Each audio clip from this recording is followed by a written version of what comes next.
and welcome to another episode of King's Crossing. I believe this is episode 27. I should have double checked before we got into it, but we've been rolling through the episodes. I'm doing about 2 a week right now.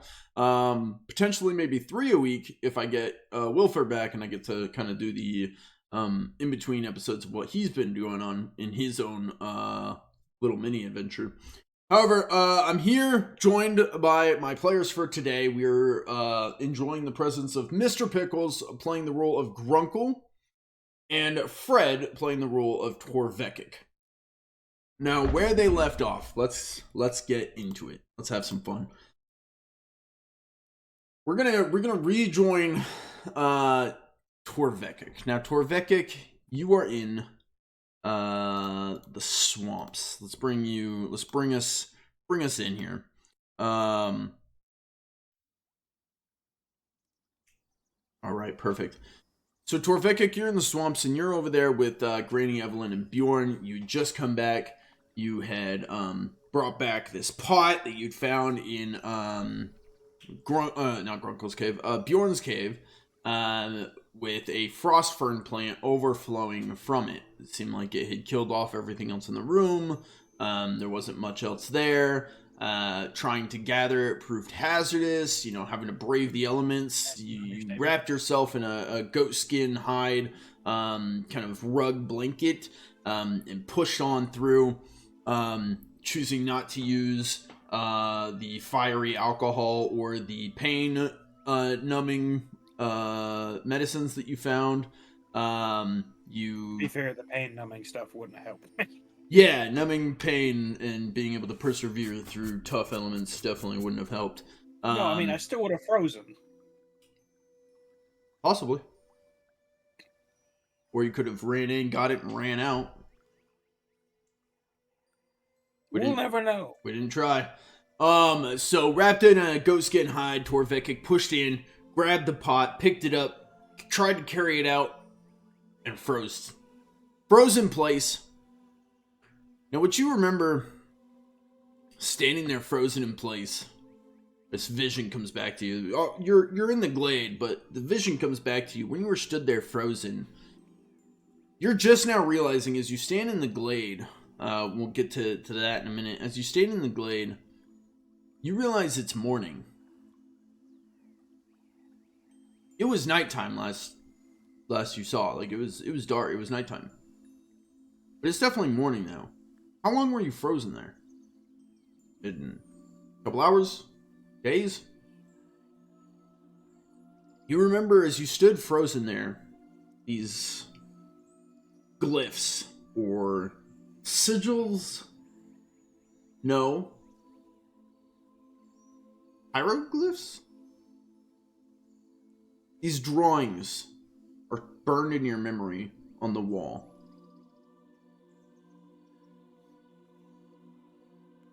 Whether you choose to pull on that memory and draw up those images or not will leave up to you.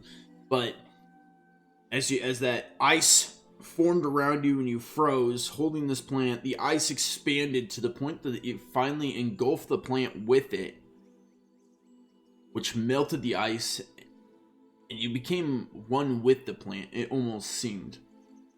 Keeping the plant close and held close to you, you made your way back to the glade, trailing this big old pot overflowing with this frost fern plant. Re-entering the glade where Bjorn and Granny Evelyn are. Bjorn moved over and began tearing at the plant, and you were left standing next to Granny Evelyn. That all sound familiar? Yep. Okay. In this moment, you see as Bjorn tears away at the overflowing plant, you see the parts fall and die and wither. The Arctic frost around them, blackening and just kind of crumbling into the ground. As you can see, by the time he's finished, he's breathing heavily, panting, and you see a very small shrubbery remains in the pot. And you can tell, wrapped in your goatskin hide, you can tell that the effects of it are minute at best. maybe if you stood near it, like you could feel the chill from it, but you're no longer like freezing to death. Bjorn will turn and look at you. Better. Yes? It is much better, yes, but, did you not need all of that? No.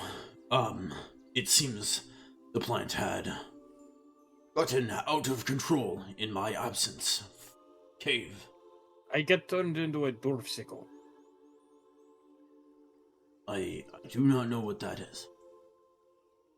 Okay, so imagine dwarf. Yes, you can see dwarf.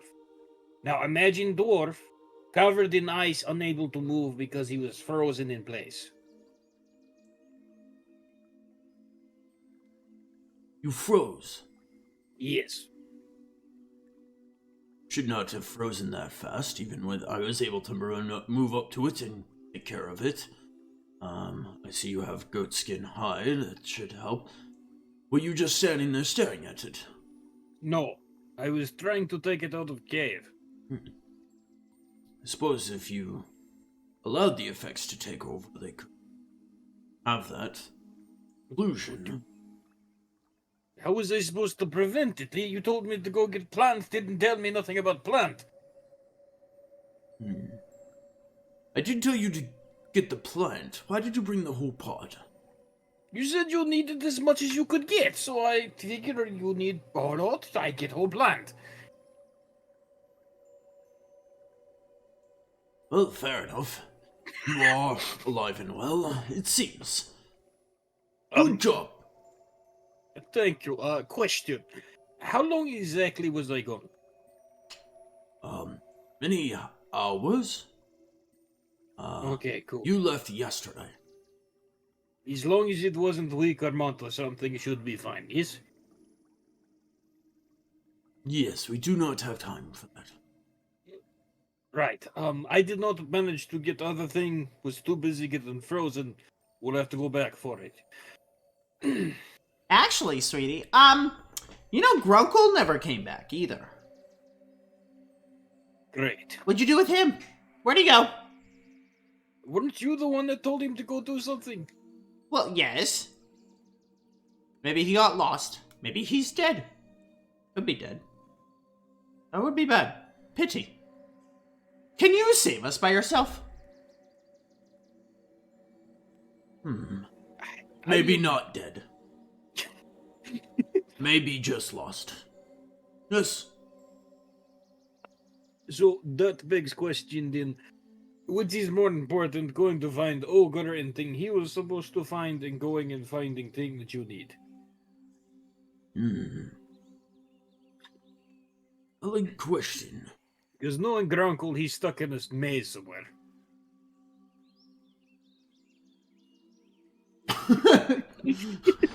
Grunkle does that a lot. In all the time I've known him, he's done it 0 times, but that's probably what Grunkle's doing.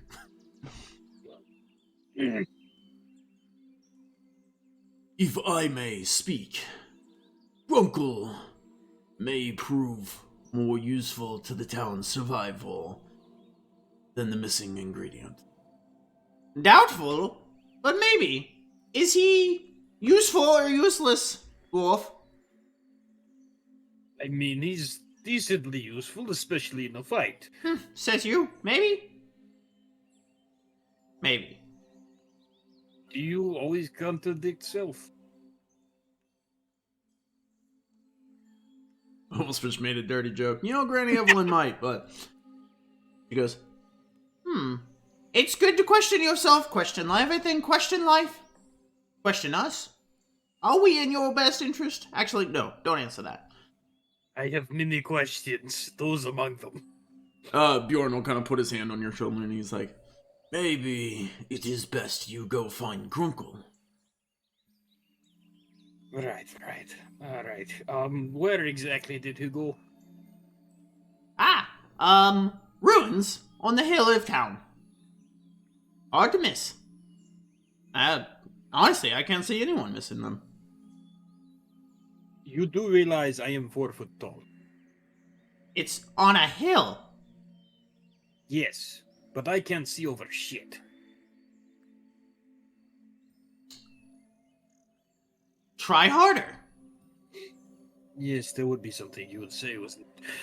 Alright, what direction? What direction is town? Oh, we're doomed. No, what direction is hill from town?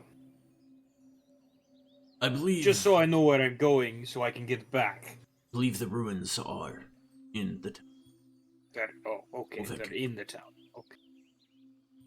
Before you go, I am curious. What did you find in my cave? Dead plants, lots of vials full of things that may or may not be useful that I can't identify. Probably going to need you to identify them and see if you want them. But there was also some weird runes that are just on the edge of my memory, can't quite put finger on. The drawings. Yes. So you see them. It's not ominous at all. Yes, I see them. And he is going to speak, and you will recall this as he speaks. So you saw the mountain. And with that, you remember seeing a drawing, and it looks like archaic drawings made either from some ancient persons or either just really bad child's drawings. As you recall, what looked to be a mountain, and then next to it, it's kind of formed like this mural, very poorly put together mural, but basically like a mountain, and then what looked to be just like a giant man, like, whoa, like, a bit much, like, giant man. You saw what looked to be someone bowing down to them, and then you saw what looked to be a sky with no sun. It Forming was this mural. weird things. Mountain, big man with people bowing, sky with no sun, no light. That is what I saw as well. Interesting.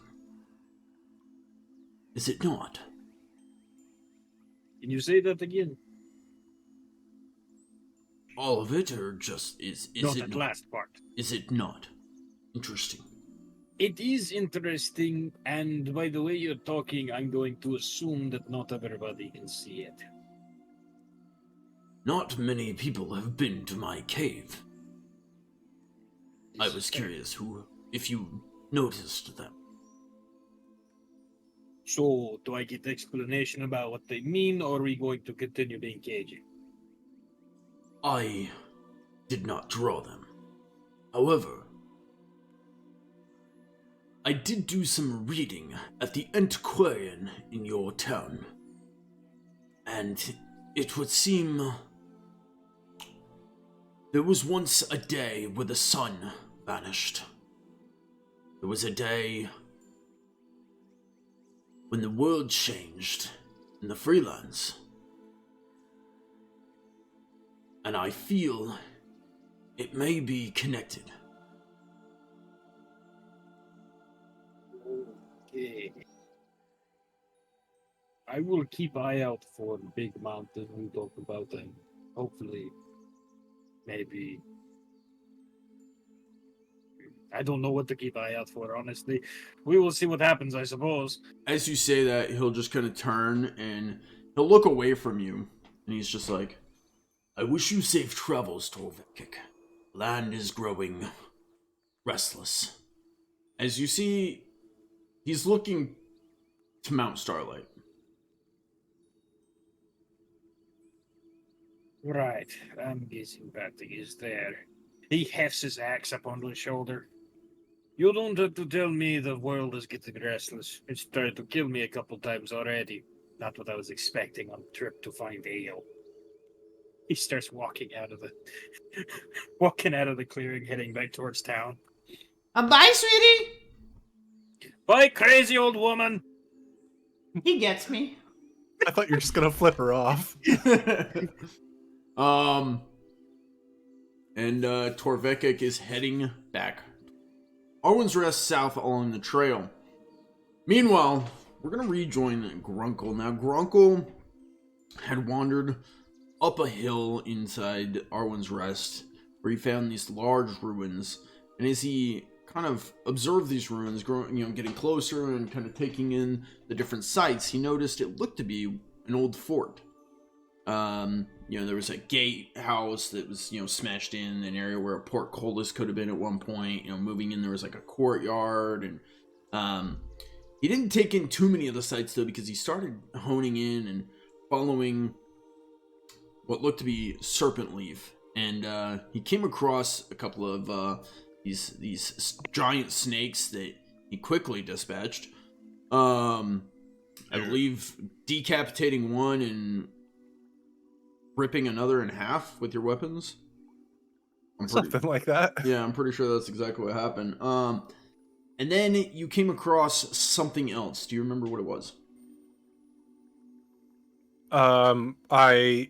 By my notes, I killed those giant snakes, and then I got the serpent leaf essence that I filled or tried to fill my backpack keg with. Mm-hmm. I don't think I got anything else. I put the meat to the side of the room so that I could come back later for it, I guess, and maybe take it to the end to sell. I don't know if they do snake meat, but I was going to check and be tidy at the same time. And then I was wandering to the exit, and I believe I had started to get lost. You don't remember anything else? Uh, The one really big clue about how you found the serpent leaf? Maybe something that was like right at eye level in front of you? oh, yeah, there was text, wasn't there? Mm-hmm. Like on bricks that was glowing? And what it was is I believe you rolled critically well. Like you don't know what it means, but you could trace it by hand and like rewrite it. You knew, it's burned into your skull, basically. Gotcha. Okay, yeah, I didn't take note of that. Because I didn't know what it said, I guess. But yes, text on glowing bricks in the ruins.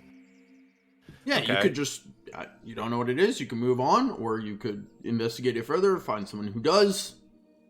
No, that's a good thing to know. I guess I didn't have a way of classifying it, and then I neglected to write it down. It is written down now. So, there's a recap for Grunkle's previous. Now, Grunkle, yes, you began wandering, trying to head back out of the ruin. However, you wandered aimlessly deeper into the ruins. Now, Grunkle, as you move along, you find yourself walking through these corridors, and you come across what looks to be an ancient doorway. The rotted wooden door hanging on one hinge kind of blocks the door.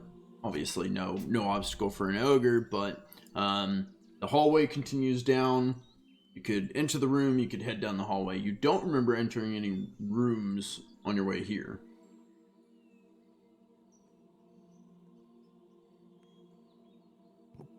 I think that Go ahead. I think that I'll take a look in the room. Do I have a light source of some kind that I'm using? You tell me. I do have a lantern. And I'm assuming within these halls I would have had to have lit it at some point to keep wandering. Absolutely. I like it. So yeah, I have my lantern. What I'll lantern even one say hand. is you definitely lit it because it got ridiculously dark while you were moving through here. However, now you start to see sunlight peering through the cracks in the roof and holes. Seems like it's daylight now. It doesn't hurt to still have your lantern because you do notice you're on an interior section of these rooms. Yeah. I'll glance in this room. See if there's anything worth noting in it. Okay. Moving up to the door, you feel a draft coming out of the room. Not strong, but there's definitely a breeze.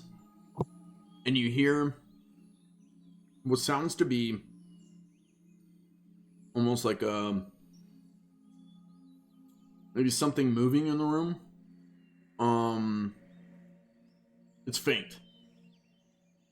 There's something moving around in the room. Would you like to break down the door, try and fix the door, try and just gently, like stealthily move past the door?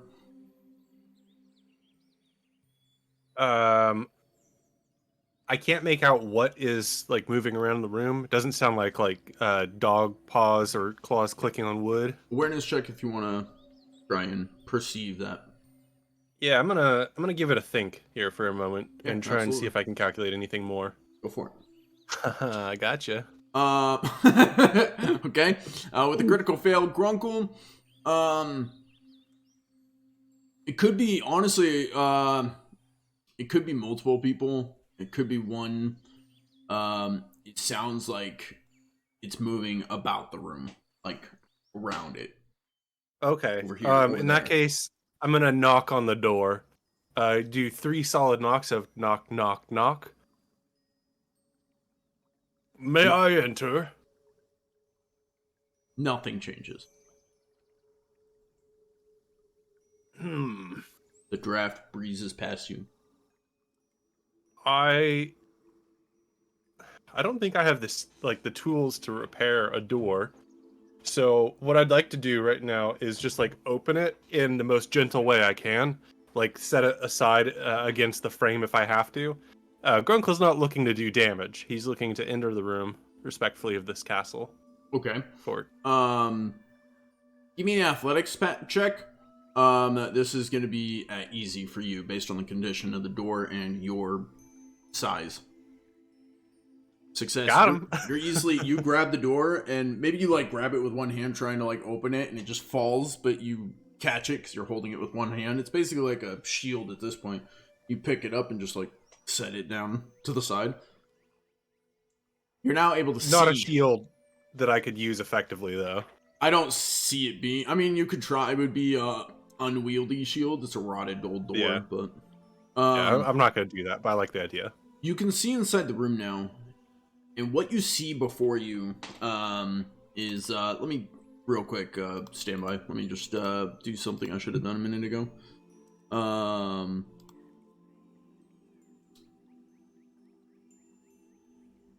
There we go. I don't. Yeah, we'll go with this.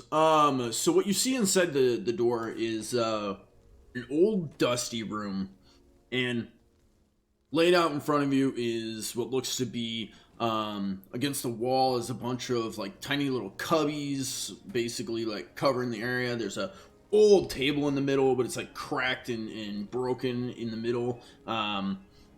There's a bunch of old rotten paperwork that's blowing around. It's moving in the wind. It's wet. You see the old curtains hanging down off one of the windows there, moldy, ripped, really dusty, and the breeze is flapping them, and you realize that's the sound that you were hearing was these curtains kind of flapping in the wind. It's not the only thing you notice though. You notice so the light from that window, the sunlight beaming through, you see on the wall opposite it is this large, old, dusty, looks like tapestry, but it's covered in dirt and grime and that, when stuff gets like that, when it gets wet, there's a word for it, that wet moss, algae. Mildew. Yeah, mildew, algae that covers it. Looks like a very large tapestry pinned on this wall, but basically completely covered in this grime and slime. This looks to you like what once could have been a war room. Okay. I was You'd be getting the familiar with idea. this. Yeah, I was getting the idea that it might be an officer's office or something, but a war room would be a bit bigger with more chairs. Yeah. Yeah, this is a pretty decently big room that would have fit a war council of some sort. You're familiar with this from your time in the Legion. You've seen war rooms, and this kind of fits the vibe. Yeah, and Grunkle feels a lot of respect because I don't believe he was ever invited to be in one when it was active. So he'll move over to the tapestry and as respectfully as he can, he'd like to wipe some of the grime away to see if that reveals anything of what might be underneath this algae. Wiping it away. You know what? Go ahead and give me. We're gonna go with a. I'm gonna do a coordination check on this, I believe. All right. Do that. Standard. Standard. Ow. Okay. 75 out of 45. You brush your arm down it, and you do wipe away a bunch of the grime, but you also notice you tear at it, and it creates a rip in it. So you pull off, but you notice it looks to be an old, like, royal blue color at its core, and you see under the grime some kind of symbol or like print displaying out, but you can't tell what it is unless you got rid of more of the grime. I'm not good at this job, and I've disrespected it already, but blue, that's not the color of the Rockar Legion, is it? You guys have you have a very prominent royal red cloak. Okay, I was going to say red and gold is what I thought the colors were. Mm-hmm. And marble white, I guess, is a third color, if you will. Okay, interesting. Grunkle will...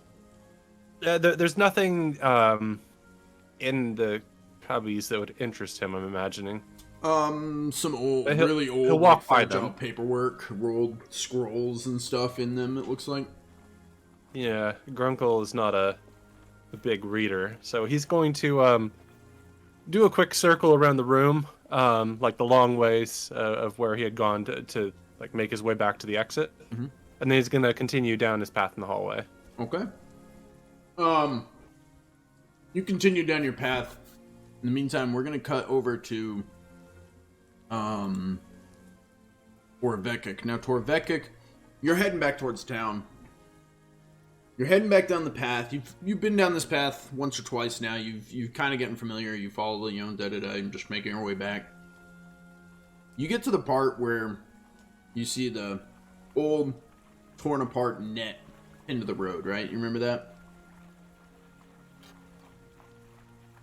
Yeah. Okay. So you see this ripped apart net still pinned to the road. Looks like it's getting beaten by the elements. It's starting to get green. This nastiness all over it. And you notice something else.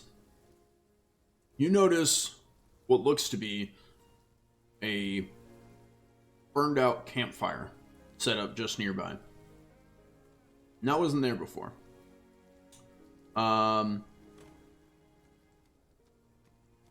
You notice basically a tree, part of a tree, not like a tiny tree, not a massive tree, but a normal tree, has been felled, cut down, and rolled over and created like a log near this fire pit. Okay. So it's like somebody made a camp and made a seat out of a log. Yeah. Can I? No, I can't ask. Never mind. Do you want to do anything with this location, or do you want to keep moving? There's nothing just like jumps out at me, right? What has jumped out at you, I've shared with you. Okay. Can I take a second to look closer? Absolutely. You can do an awareness check, and it's going to be at a routine because it's open area. You're on top of the swamp. You're not like down in the mush. I'll even give you this. If you want, I don't know what your survival is. Is your survival trained? No. Oh, okay. Never mind. Oh, that's- Survival isn't flip to fail, though. Neither is awareness. Oh, you're saying he could roll it just to see if he can get more? But yeah, I guess that's what I was. Yeah. It's all good. We'll use the awareness for now. So what you see is the footprints put into the mud, and the little spot where you can see this, the owner of this campfire sat down is Grunkle big. Oh, shit. Maybe Grunkle camped here when he headed south? It was nighttime. Doubtful. Does Grunkle have an axe to fell a tree? Sorry. I was going to say doubtful because Grunkle... In the time that Torvekek and Grunkle have traveled together, neither of them have stopped long enough to make an actual camp. True. It's our MO. We eat while we march. Yeah, it's basically what we do, is we just keep marching and munching. Mm-hmm. This is not Weird how we good. keep getting ambushed. Yeah, I know, right? We don't even make camp and we get ambushed. Bad things happen to us for no reason. Anyways. Don't rest, don't take care of your bodies. Now you're both getting sick. Oh, crazy. Continue. I mean, I just had a really nice rest. I was an ice cube for most of it, but I had a good rest. Debatable. Okay, so there's something big around here camping, and Actually, I am gonna have you roll at survival. okay. It's gonna. You don't have to. What do you want me to roll it for? To Standard routine. Oh, standard. Okay. Yeah, I was gonna say it means at, not for. Yeah. You can see that the mud prints are heading towards Arwin's Rest. Oh shit. That kind of confirms the theory that it was probably Grunkle, right?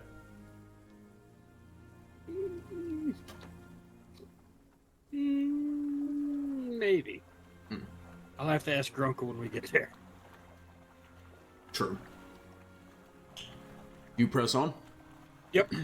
Okay. Just maybe a little bit faster than I was before. Okay. Moving along, more than likely equipping your mud boots to cross the mud river. I haven't even taken them off. Oh, you've just been walking in these snowshoes the whole time. You're able to cross the mud river. You find yourself back in Arwin's Rest. Before we get to what you do, we're gonna real quick jump back over to Grunkle here. Now, Grunkle, Hi. I'm gonna kill this for a minute. Hi, Grunkle. Grunkle, you find yourself moving down the hallways. You've kind of taken lefts, rights. You're starting to realize at this point that you're definitely not going the way that you came from, and you're not really sure where you are at in this ruin. It's at this point that you come to a roundabout, it feels like. You come to a point where basically you've come down a hallway and it turns at a weird angle and curves around. Following the curve, I'm assuming you keep going. Yeah. Following the curve around, you see on the curvature side, on the left side, you're following around, there's a door in this round wall. Does that make sense? Yeah. Now, this door is still attached. It is old and rotted, but still fully attached and shut. However,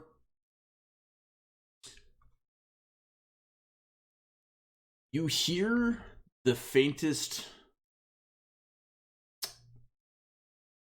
like, when I say this, you hear the faintest, like, tinkling sound, like maybe some light coins being shuffled around, or like the faintest glass breaking from inside. I will give this door a knock as well. Knock, knock, knock. He says it out loud too when he knocks. Yeah, he whispers No, it. no. Knock, knock. But if you'd have to have really good hearing because it's like boom, boom, boom. Just Right. like It's more for him than it is for anyone else. yeah. Elves probably hear it really clearly. The door responds with a slight warble. the door shakes. Real quick, real faint, just...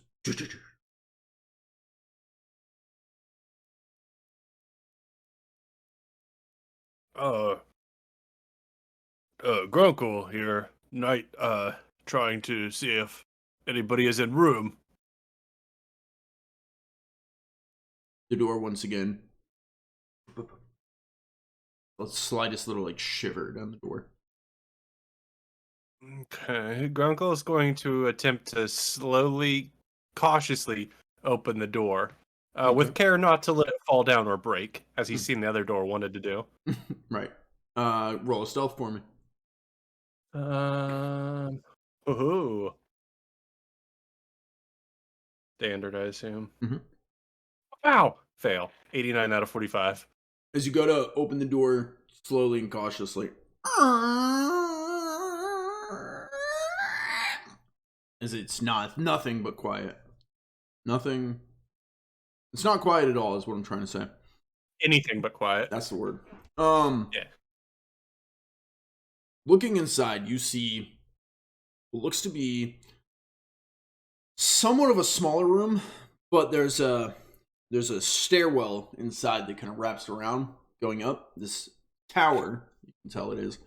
And inside this room on this ground floor area, it looks like furniture, but it's all covered in like those like cloth sheets, you know?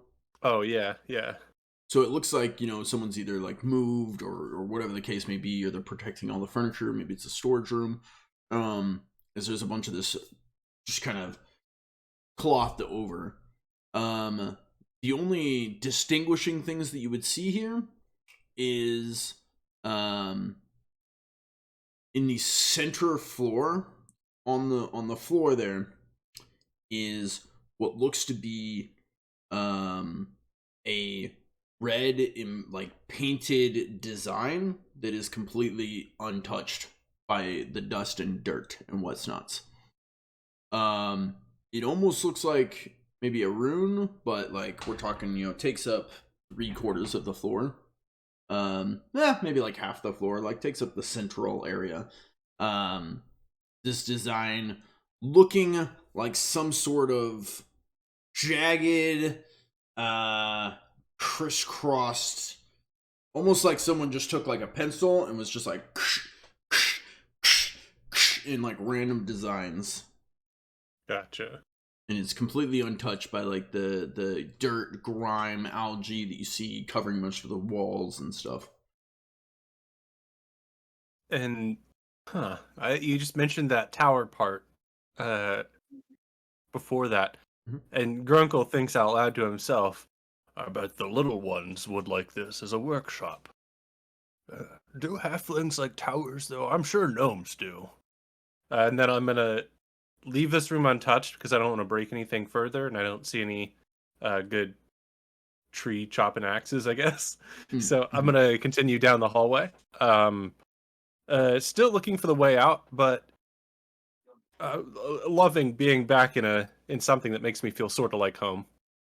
No, yeah. Okay. We see Grunkle exit out of this room, continue around the curve, and continue down a straight hallway.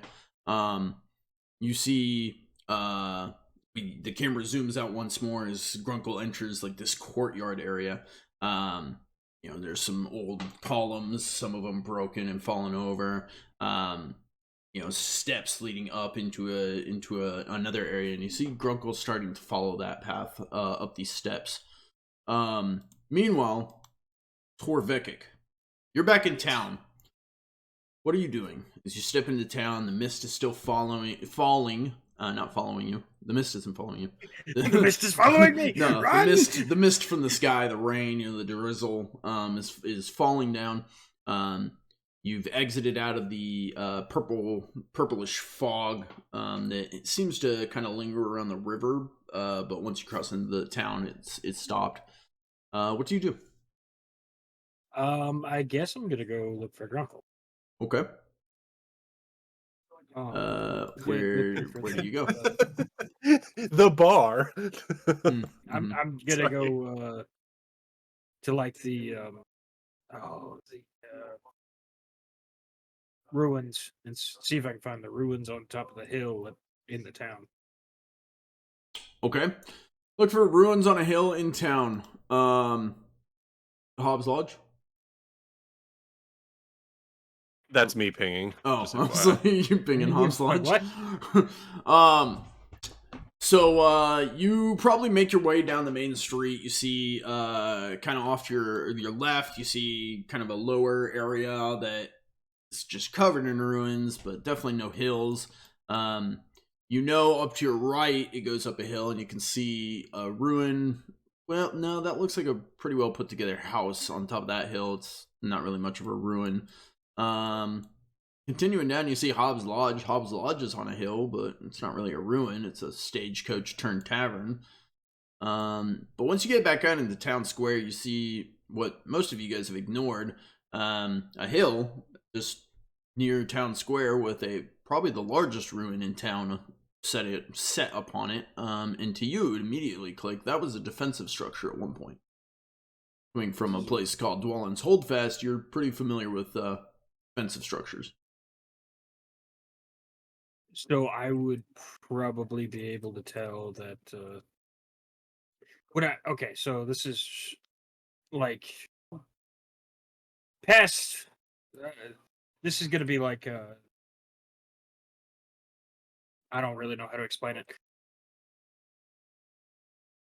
Could I turn that into could I rebuild it kind of into a defensive structure that we could use at some point? This is just for future reference. What does Torvekek think? Is he Sure. a proud man who's like, you know what? I can fix that.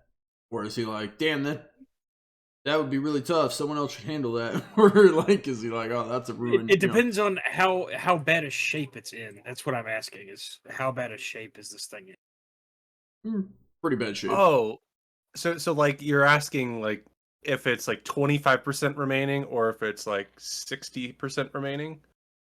Like I guess if it's that would so be much worn more down that fun. it's like you may as well bulldoze it and Yeah, start like with is it something new. like is it nothing but rock and rubble, or is it actually still got walls and stuff left in some places? Yeah, I mean, it's still got walls and stuff. I mean, Grunkle's, well, obviously Torvekek doesn't know this, but we know this. Grunkle's walking through it, and there's structures and rooms and towers and what's not. But from outside looking up the hill, I mean, it looks like a ruined fort. But the fact that you could still tell that it was a fort shows that there's still, you know, some structure of it remaining enough to recognize. Gotcha. All right, cool. I'm going to make the assumption that that's probably where Grunkle went, because it's the only rubble that really is left in town that we haven't gone to. I mean, there's plenty of ruins, but most of them aren't on hills. This one is very prominent ruin, very much on a hill. All right, let's do it then. Go ahead. Okay. Torvekek enters the castle. Yeah.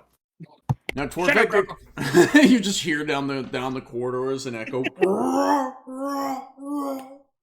I imagine Grunkle might be humming quietly to himself, which could echo if you were in the same hall as him. Torvekek, you enter this ruined fort, and as you enter,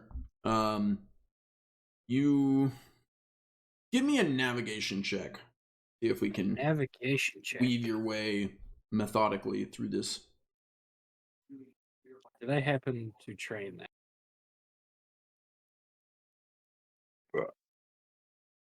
We're I just did two not. boys that only concern it's- themselves with killing things. It's flipped. And now we're trying to find our way through a castle. Standard, you said? Standard. Okay. I was afraid of that. Did I try the Benny Sure. fortune coin? Absolutely. Benny. Yeah, wrong system. Yeah. Would you like to roll again? No. Okay. Flip to fail never works. So Yeah, it's tough. Yeah. Well- It worked for Grunkle last session. Yeah, G-Train got it that last session, like twice, I think. That least confused me because you used to call Gumby G-Train, so I was like, wait, no, Yeah. what? Yeah, no, I regretted it. immediately. Okay, so Torvekek heads in and immediately gets lost in these corridors, and he's starting to look, you come to like a crisscross way, and he's like, crap, which one Which one did I just come down? Like, Man, you would think being a dwarf tunnels would be his thing. yeah. Oh wait, hold on. That is a type of dwarf, I think. Is that the type of? Well, my cat is on my book right now, so I can't turn pages. But No, isn't that like Torvekek has shield wall, remember? In Dwarven Warfare. Oh yeah, you're a soldier dwarf. Yeah, he's all about combat, not navigating. So, Torvekek, you find yourself heading down some stairs. Grunkle, you found yourself heading up some stairs. Yes. Now, Torvekek, you head down these stairs and it is getting dark. You have a light source still.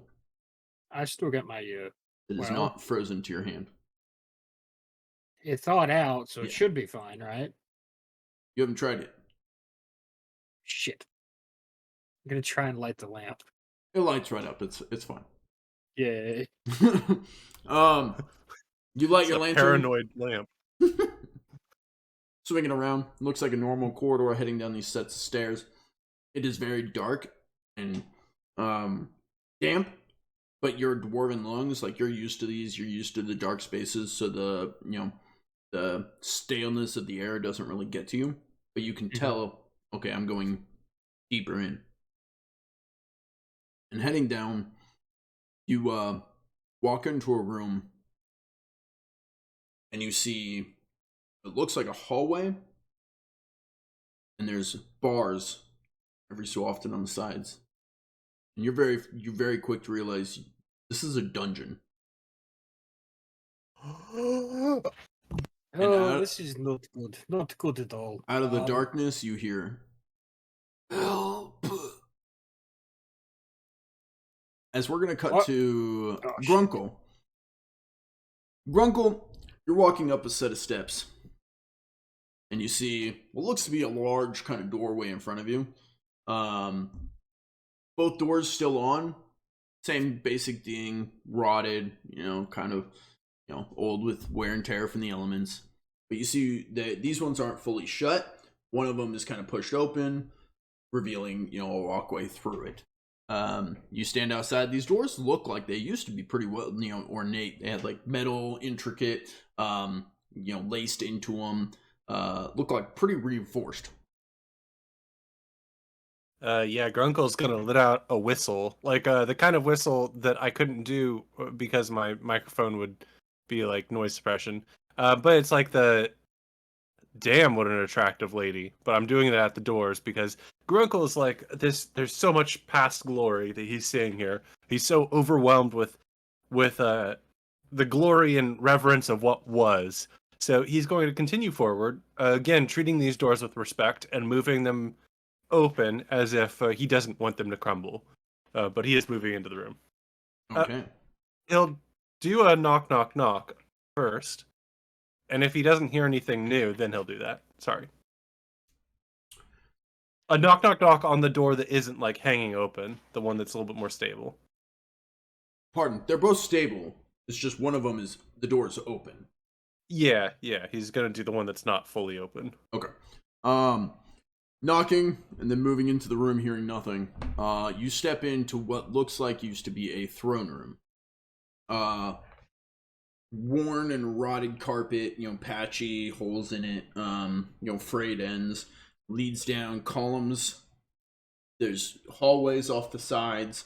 Even looks to be like a banister on the top where people could people could stand up on a balcony area up above. Ooh. And moving down, you see steps that lead up to a throne. And standing in front of the throne, turning around, or kind of already having turned around and staring at the door as an ogre made a bunch of noise coming in. You see a large figure, probably as big as you, maybe a bit thinner though, looking back at you. Finally. And this is where we're going to call it for a quick 5-minute break. As this, did I show that to you? Yeah, I I wanna make see sure I hit that, it. Okay. and I have many questions, but you're cutting me off. Yep. Think on that. We're gonna take a quick 5-minute break. I will see you guys back around the top of the hour. For everyone watching, hopefully you guys are enjoying. Tell us exactly what you think of the series so far, and we'll see you in just a minute. Okay, we find ourselves back. Welcome back, King's Crossing, episode maybe 27. Woo! I'm gonna ask, do we have a volunteer to go first? I don't care either way, so I could go first, I could go last, I could go. That's the only two options. I'll go first then. Okay. We find ourselves in the throne room of this ruined castle. Grunkle standing near, or just down the hall from this guy. Just showing the players once again, just in case you guys closed it. He turned and in a guttural roar, says, "Finally!" as it kind of echoes, "Finally!" around the room. And you hear him, he kind of turns his full body to you, and you hear him say, "Do you understand this language, pup?" I'll respond in a diplomatic sort of pose, holding my lantern out. My hand on my mortuary sword, but it's like in its hilt. And I'll say, "Sorry to intrude. I am, Sir Grunkle of Arwin's Rest. I was simply investigating, what was going on here, and it seems that I have intruded, and for that I apologize. I did knock. What is your name?" "Yes, sir. A knight."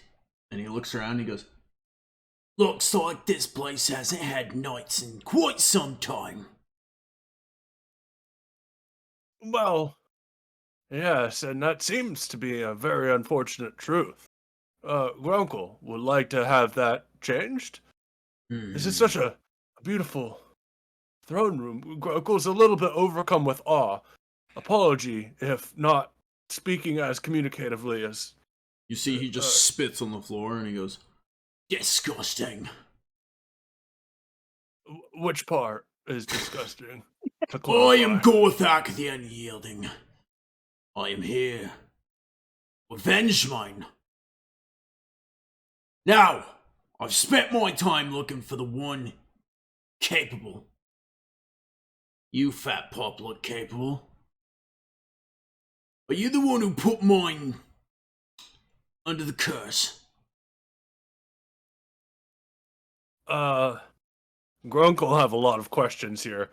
Grunkle new in town, first off, and not really familiar with local nobility. Grunkle looking to know more. Tell me, what are your claims? What is happening to you? Perhaps Grunkle can help.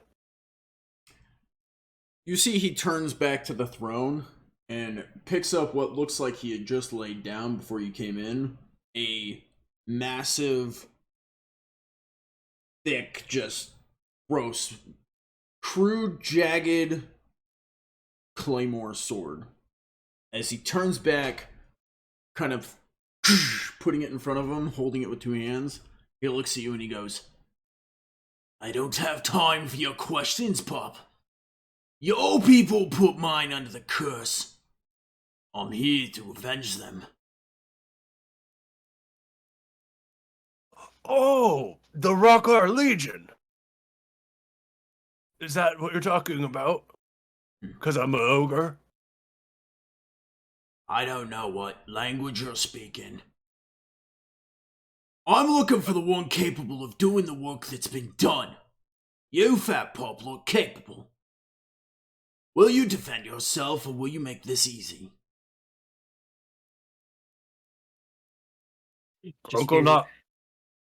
Just hear echoing Grunkle from down the corridor. Grunkle not understand your language either. And Grunkle will slowly draw his mortuary sword. But Grunkle think you're threatening. Is that true? Let's have some fun. Fuck. I mean, And with that, we're entering combat. So I'm going to jump over to. I'm gonna jump over here. See Grunkle's on screen. You can see that, right? yeah. Okay, you can see he's on screen. Yeah. All right. So what you need to do is right-click your token. You're gonna click the cross swords there. There is no combat encounter in your currently viewed scene. You restart it. Try that. Oh, I probably started in the other one. There you go. You joined it. Now, if you go to the combat, you can roll. Looks like Gorthak the Unyielding got a 10. Grunkle got a 16 now.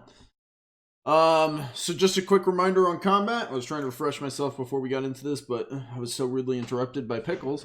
I believe you have 3 action points. We have a list that both of us have access to of kind of different things you can do with your action points. You should have your movement shown on your character sheet. You have your weapons. We've been through a little bit of this before, so that's what we're getting into. Now, Grunkle has first move. This guy has turned and he goes, "Let's have some fun." And you can see he's moving into an attacker's position, wielding this giant claymore sword, as he sees you've also drawn a sword. Now, while Grunkle, we're going to give him a chance to look at what he's doing, kind of look over and plan his next moves. Before we get into it, Torvekek, you step down into a darker crypt. You hold your lantern out in front of you. You see a dungeon, a hall of cells in front of you, and from somewhere down in the dark, you hear, "Help! Are you a ghost? Help me!" If you are a ghost, say help me again. Sorry.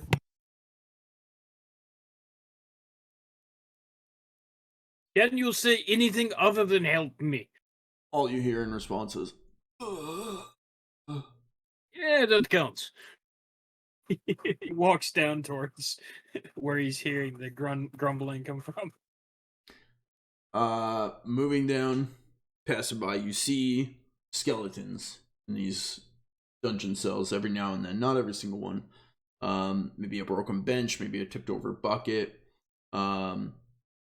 Moving down, eventually your light falls on a figure, but it's covered in like this ratty, torn, grayed blanket as just like a head, a face barely peers out. As the light shines over you, see he like man's face. He kind of covers. He's like,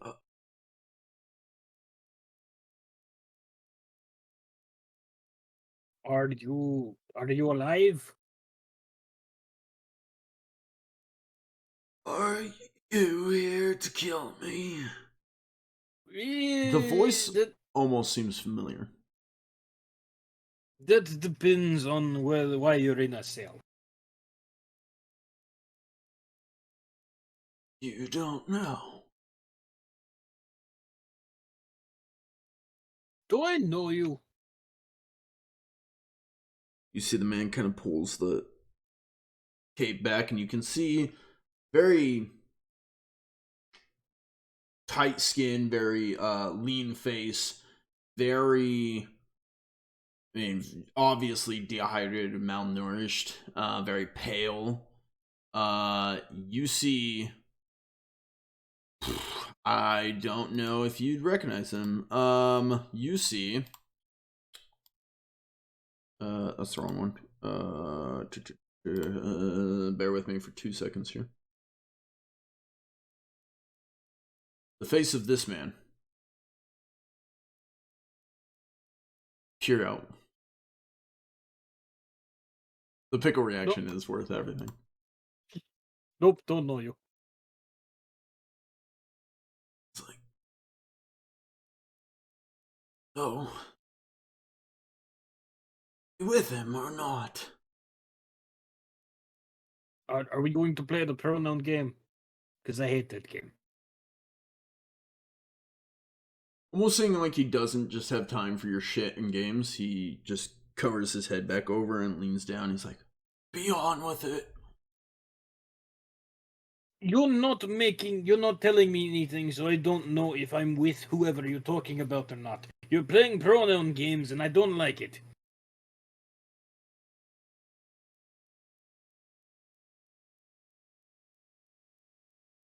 All you get in response is, Asta, you killed me or saved me?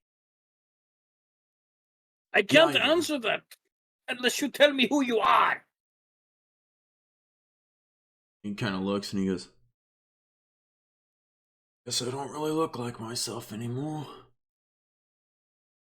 Or I could just be new to town and never met you in my life. Oh, we've met. My name's Jonathan.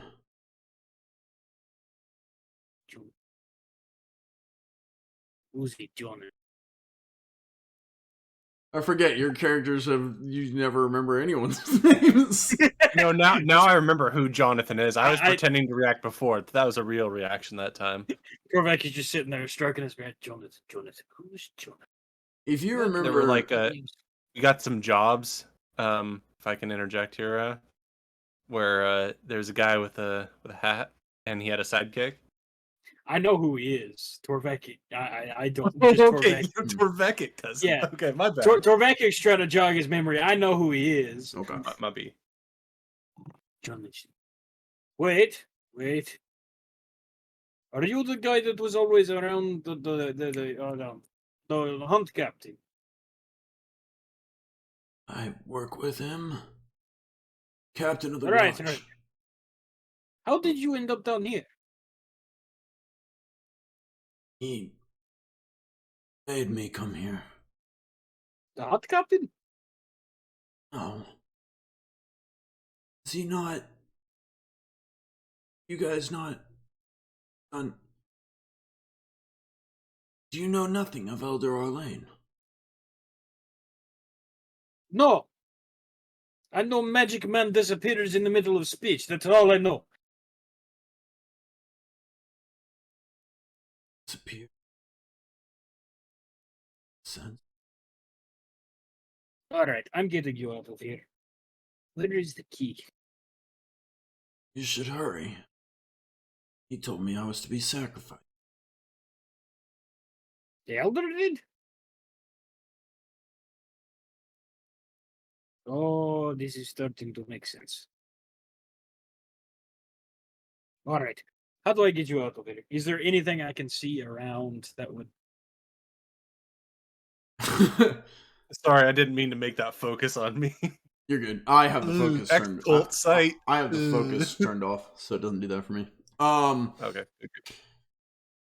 Torvekek, it's at this point that you realize is you say you're getting him out, so he stands up and you see he's very hunched over. He's very frail under this cloak, and he kind of moves towards the bars, and you see the cloak kind of falls off, and under him you see a very clearly printed red design emblazoned on the floor. It almost looks like someone just took a pencil and went and created. Does it look like symbol. chaos magic? I don't think. I mean, you could roll incantation to see what you know about chaos magic. Well, the reason I asked is because last time I saw something like that, you said it was chaos magic, and I knew about chaos magic. When did you see something like that? When Wilford get teleported into a portal. It looks similar. Oh yeah, that's right. That's right. And you see that sigil illuminate. Oh, buddy. You are screwed if you stay here much longer. Fuck. As you see, he warps away. Oh, great. Hey, say hi to Wilford when you find him. Is already gone. We go back to Grunkle. Grunkle, what do you do? So this is Mr. Pickles bringing up the rules for a little bit. I noticed something in my Berserker ability Run Amok. It says when you charge. I'm just going to post it. Mm-hmm. When you charge, you gain plus 20 base attack chance to strike with a melee-based attack actions and perilous stunts. Mm-hmm. And so I was looking at what perilous stunts are, and I realized I have a number of silly things I could do. Mm. For example, Splinter Shield. If he had a shield, I could just charge and have a plus 20 to Splinter Shield. Mm-hmm. But I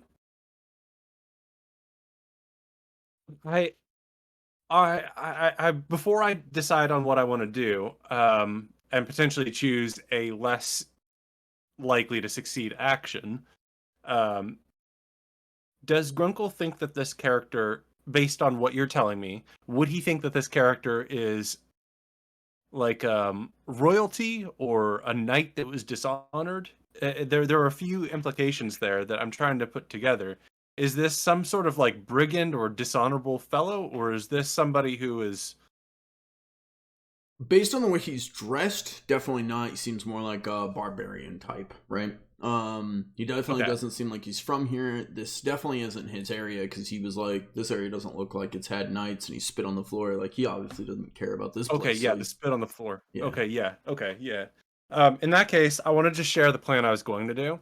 I was going to, if he was a dishonored knight, I was going to do a charge and use disarm. Because then, it would use my coordination, but it'd be a perilous stunt. So I could do a charge and then disarm, swinging my weapon. But since he's a barbarian, I think I'm going to initially go for the attack at the end. My standard run amok. And that is my goal here. Run a charge for 2 actions, melee attack at the end for a 3rd action.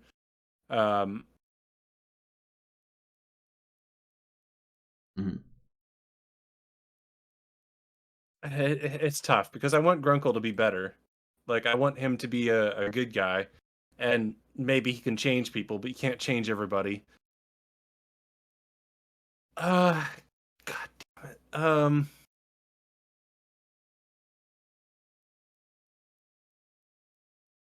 We know Bjorn, so okay, I'm gonna go for the martial melee then. In that case, Does Bjorn have to do this? well, okay. So my twisted thinking here is that clearly this guy has some sort of backstory. He's the Unyielding. He has a title, and Grunkle wants to know more, but this guy doesn't like to talk much. But maybe if I disarm him, then it's like, now we talk. But he's just gonna go pick up the weapon or punch me in my face. And I'm trying to struggle with the idea that Grunkle is a good guy. He is charging forward to do something right now, but this is the inner monologue as he's charging. What I'm going to say is, I'm torn between, I like that you need to think this out, and I'm torn between, this is combat and you need to react, or else it's going to be his turn. I know, I'm sorry. No, you're good. He is charging. Yeah. I would say those are both valid options. It's kind of a morality choice, I almost assume, within Grunkle. So Grunkle needs to either pick one or stay conflicted, and the other guy will act. Yeah. And really the big thing is my melee attack would have a +10 over my coordination. My coordination isn't that much worse than my combat, but he has taken offense. He respects this, so he's gonna go martial melee, charge, and melee attack with mortuary sword. Okay. +20. Stand by. First, move your character.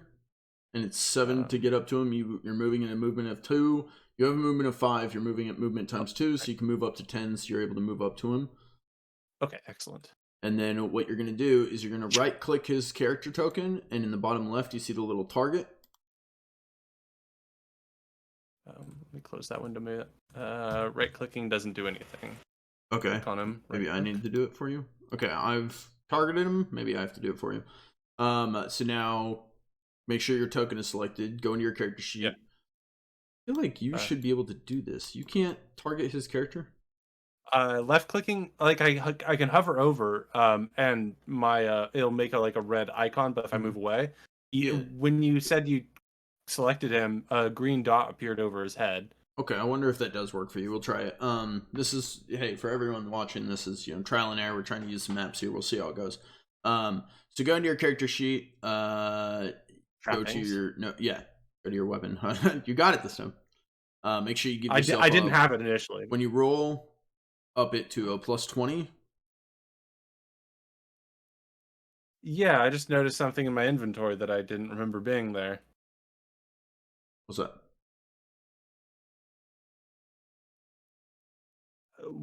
When did I get a woodsman's axe? I don't remember. Somewhere. Sounds familiar. Really, I feel like I remember you grabbed really one. weird. I feel like I remember you grabbed one, but I don't remember where. Okay, well, I'm gonna ignore it for now. Maybe it's in your notes. So +20. I do need to have better notes. Standard. Roll. Would you like to reroll? You've got 2 fortune points remaining, or fortune points. You're off by 1. Well, he's gonna use them against me, but I feel like I need to reroll with this kind of roll. Okay. Fuck me. Critical Yes! success. Damn. Okay. Yes. Critical success. Wow. Okay. I am just gonna double check something here.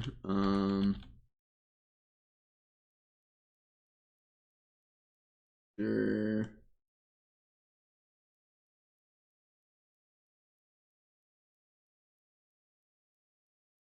His claymore is just gonna decimate me. I'm playing with a toothpick. He's got a cleaver. Here he is. I really need Torvekek to back me up. Well, Torvekek's in a dungeon, but now he's alone, so I want to pull Apparently, up I skipped the dungeon. parry. I want to see if you can even parry a crit. Like, I feel like you probably can't. You know what? I can't find it right now. We're gonna go off my rules, and I'll look it up later. So, we're gonna say he can't parry this, because, well, there is the parry option down there. I don't see a parry. All I see is reroll and damage. So yeah, for me, I parry and dodge. One thing we do need to look at is your weapon qualities. There might be something in there that it doesn't even allow. Yes, that's weapons right. of this quality grant an additional 1d6 chaos die to determine whether you inflict an injury on a foe. So when we get to the injury, you get an extra d6. Oh no shit! With the mortuary sword. Yep. Oh, okay. Okay, so that's the only quality you have right there.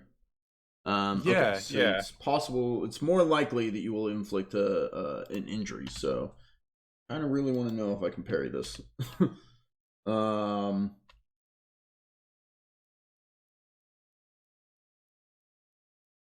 Make a combat-based skill check to parry weapons for 1 action point. Avoids all damage.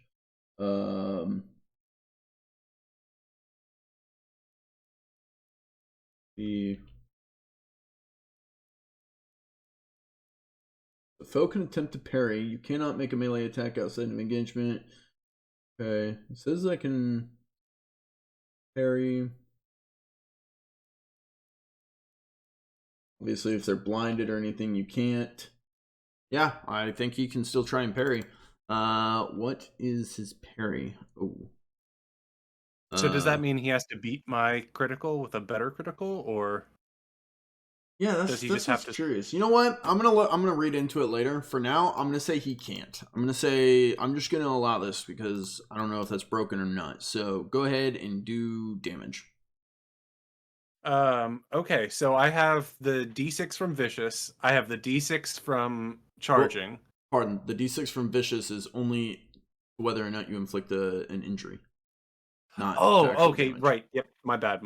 Yeah, I thought it meant the same thing. So I have just the D6. So I don't know if that's the correct thing. Yeah, so yep, just your from your run amok, it only granted the plus because you have a different one that grants. You have a different trait that grants extra d6s. No, it's the charge attack actually adds the d6. So anybody who does that, it's just that when I do a charge, I have plus 20 accuracy. Charge, add extra d6 to damage. So yeah, go ahead and roll another d6 /R1d6. Okay, so that's 12. 4. Yeah, 12 total. Okay. And then if you want to, you have one fortune point remaining. Do you want to explode that for more damage? I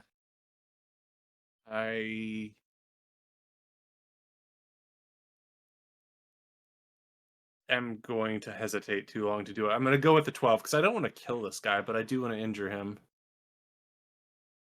Okay. So, yeah. I'll take my 12. Okay. You tell me what you do. I guess it depends. You did hit him, and it did do damage, knocking him to lightly wounded. So what does this look like for Grunkle? Okay, so I imagine that Grunkle charges forward, letting out like the ogre roar, but it sounds almost a little whiny from Grunkle, but they wouldn't know because they don't know other ogres. Or maybe he does. And Grunkle will lash out suddenly, with kind of like he's bobbing and weaving towards, and then he like lunges, and it looks like he's going to go for the legs, but then he goes up and slashes into his chest. Oh, okay. Kind of A coming little bit up of blood jetting out. Yep. Grunkle like steps back. It's a defiant stance of, I don't think you want to mess with me, Buster. But he doesn't say that. I hope not. Critical fail intimidation. Yeah, the blood spews out, and you see this Gorthak look at you and smile as he moves in. He is also going to attack. Oops, I don't know where you all that. He is going to attack. We will see how this goes. Roll. Critical success. Let's see. For him, he can't charge. He can't. We're gonna go with chokehold. No, I'm thinking he's gonna go called shot. Make a combat-based test. Cannot dodge or parry the attack. Okay. Cost 2. You could aim with that though. Yeah, it's How the fuck am I helping you? Yeah. I appreciate it. Litany of hatred. Yeah, try and intimidate you. I'm Gorthak the Unyielding. What do you think unyielding means, you dumbass? Well, Grunkle not think Grunkle's smart. I think I am going to take aim. +10 to hit. Fuck him up. And then do called shot so you can't dodge or parry it. That will use. Well, no, actually, I'm not gonna do take aim because I want to save a point to parry or dodge. Yeah, so I'm just gonna do called shot so you can't dodge or parry this. Roll. Okay. I've got the fortune points. You know what? I'll re-roll with misfortune. So he failed. You guys can see that, right? Yeah. Okay, so he rolled, he failed. I'm gonna re-roll. Oh, bitch. Alright, I'm gonna save my last misfortune. Would you like to use another misfortune? No. No, I know what it sounds like. Thank fucking God. Yeah, he's gonna hold back. And while we prepare for Grunkle's next turn, we're gonna once again join Torvekek in the crypt, in the dungeon underneath. Now, you stand there. This guy is just warped and twisted his body and contorted as he vanishes.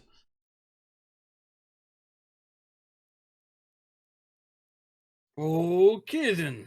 I suppose he will say hi to for me when he finds him. Right. Time to find Grunkle. If I was ogre, where would I? Ah, the kitchen, probably. Let's see if we can find the kitchen. Should probably be near the center.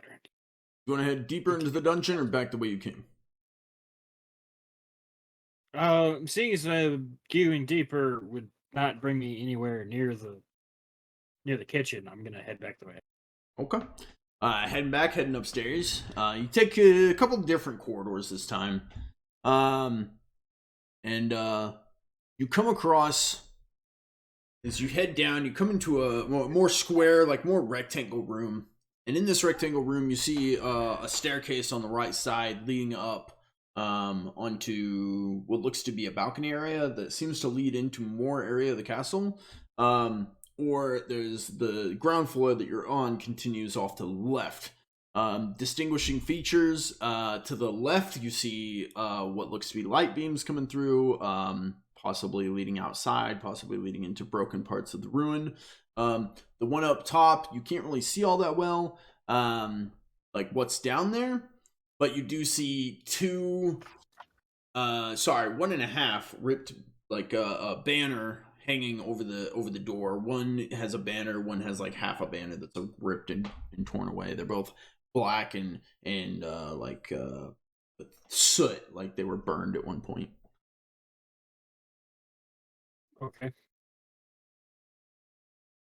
I guess You said the banners are hanging just on the wall? Yeah, on the wall over the door, up above to the right. All right, let's head up towards the banners. Can't go wrong with burned banners, right? Yeah, perfect.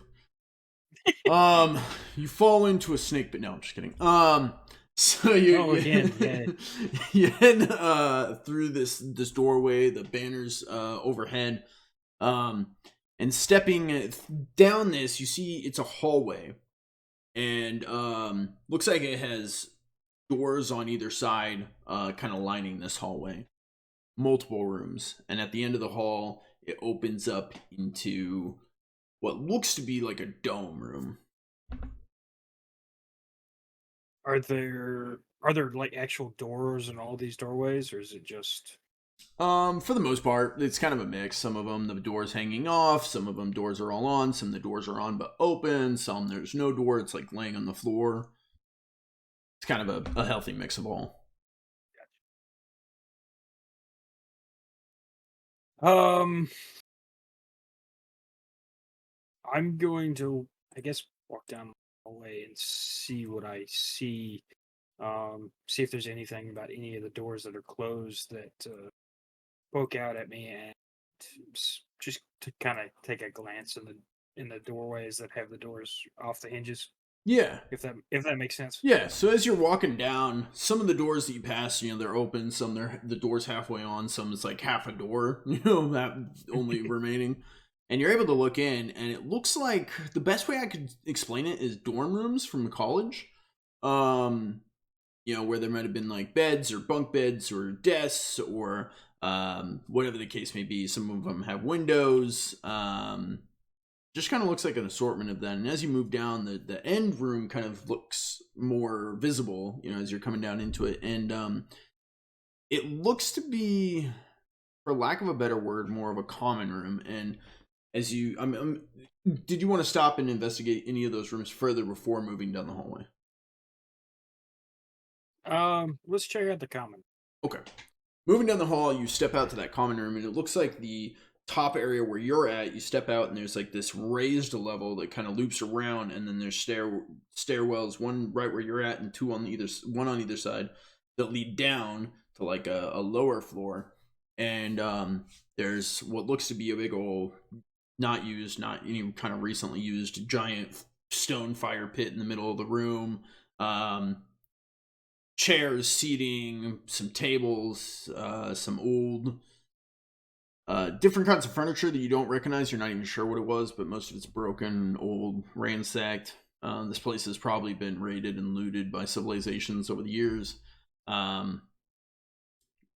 Looks like a large common room. But nothing that stands out that'd be useful. I guess. Not really. The only thing that you could see, or more of here, is from this common room, there's two other hallways, one on either side, and from the one on the right, you hear shing! Just a singular shing so far. We haven't rolled far enough to get any more shings. All right, I guess I'm gonna head towards the Shings. Okay. It definitely sounds like the sounds of combat as you're shing, shing, you know. Yeah. Okay, back in the throne room. I believe it's Grunkle's turn. Grunkle has been studying the books. I think I have something I can do. So what I noticed reading through this is that you can only do one attack action per turn, obviously, one perilous stunt, and one special action. Might have misread on that, but at least the first two are correct. And that makes sense, but that means that I'm going to try and do a few things in a specific order. Okay. I'd like to do a perilous stunt of stunning blow. It mentions that's like a kidney punch, so I'm going to do like a kidney punch and then swing my sword as my next action. And I'm hoping to use subdue. It's under the special actions. That do not hinge on actually moving or making attacks. Okay, so I can't do that. Never mind. Fuck. Then stunning blow and attack is all I can really do. So with stunning blow, that's an athletics test, and you can resist it with a toughness. Okay, so you need to roll athletics and I have to roll toughness? Yes, if you want to resist it, I guess. I assume you probably would, yeah. Yeah, you do want to. Okay. Figured. So here is my stunning blow. Grunkle's gonna swing in with his fist to. So I probably only need to resist if you successfully even hit. Oh well, yeah. Okay, you do. Which I do. Okay, he's gonna try and resist. It's base everything. Oh, with a crit resist, you probably jam him with your sword butt. But he seems unfazed as you go to make an attack. He is unyielding. I didn't know that this would happen. Anyways, crazy. He has a name. Uncle's going to click on him. He doesn't have his thing showing. I don't know if that does anything. I don't know either, but I'm trying my best to click trap things and swing my goddamn sword and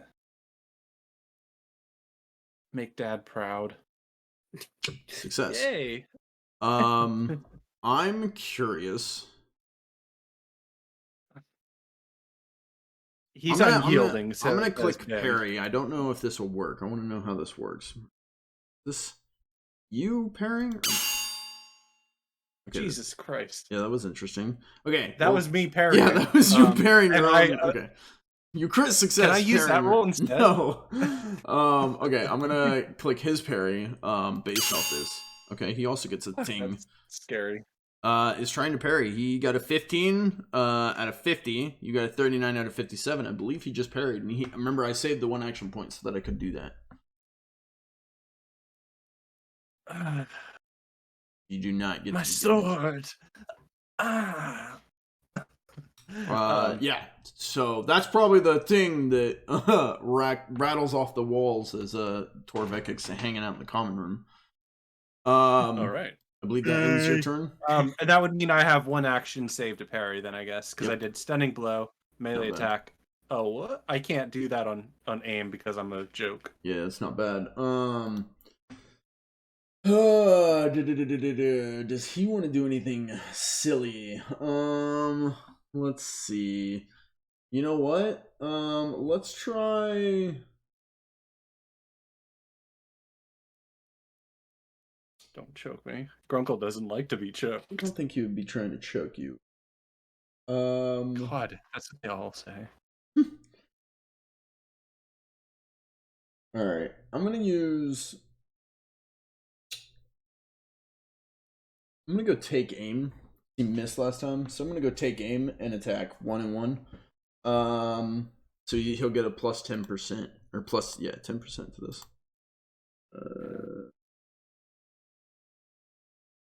Plus 10%. All right, rolling. Success, but you have a chance to parry. I will parry. 60 out of 70. Come on. Oh God, I hate that noise Yeah, so I much. wonder if I can turn that off. I don't know where I would even It's be so able to do that. jarring, but yeah. Oh yeah, clang. I Yeah, get it. cling. Okay. Super He creepy. swings at you. You parry. Shit. Can Okay. can I wink? No, I don't have enough action points to wink at him. Yep, that's all the action points for. So he's saved 1 action point. Okay. And it's at this moment, all of a sudden, this door flies open, and a Torvekek enters the room. Torvekek, if you could, right-click your character and click on those crossed swords. Okay. Yes, thank God. I need backup. I'm the worst. I need unfair odds. There we go. And then head over to the combat section and roll initiative. Oh, jeez. Okay. Looks like it's Grunkle's turn. Okay, so I'm going to attempt to do my perilous stunt as disarm, and then I'm going to do my melee attack, Okay, let's start. and then save a point. Okay. Disarm goes with coordination, and you resist by making a successful coordination test. Okay, so you need to roll coordination. Yeah, and this isn't my best. Believe it or no. But here we go. Here we go. The more combat we get into, chat, the better we're gonna get, and the more fluid we'll get with it. We're Girls, what's my getting weakness, familiar. Matt? Fuck me. Okay. Yeah. You gotta disarm him, but he fights you back and maintains control of his sword. What do you do next? Melee attack him. All right. He's gotta not parry. green dotted, but I'm I gonna. don't think it matters. I don't think that's Okay. working. Okay.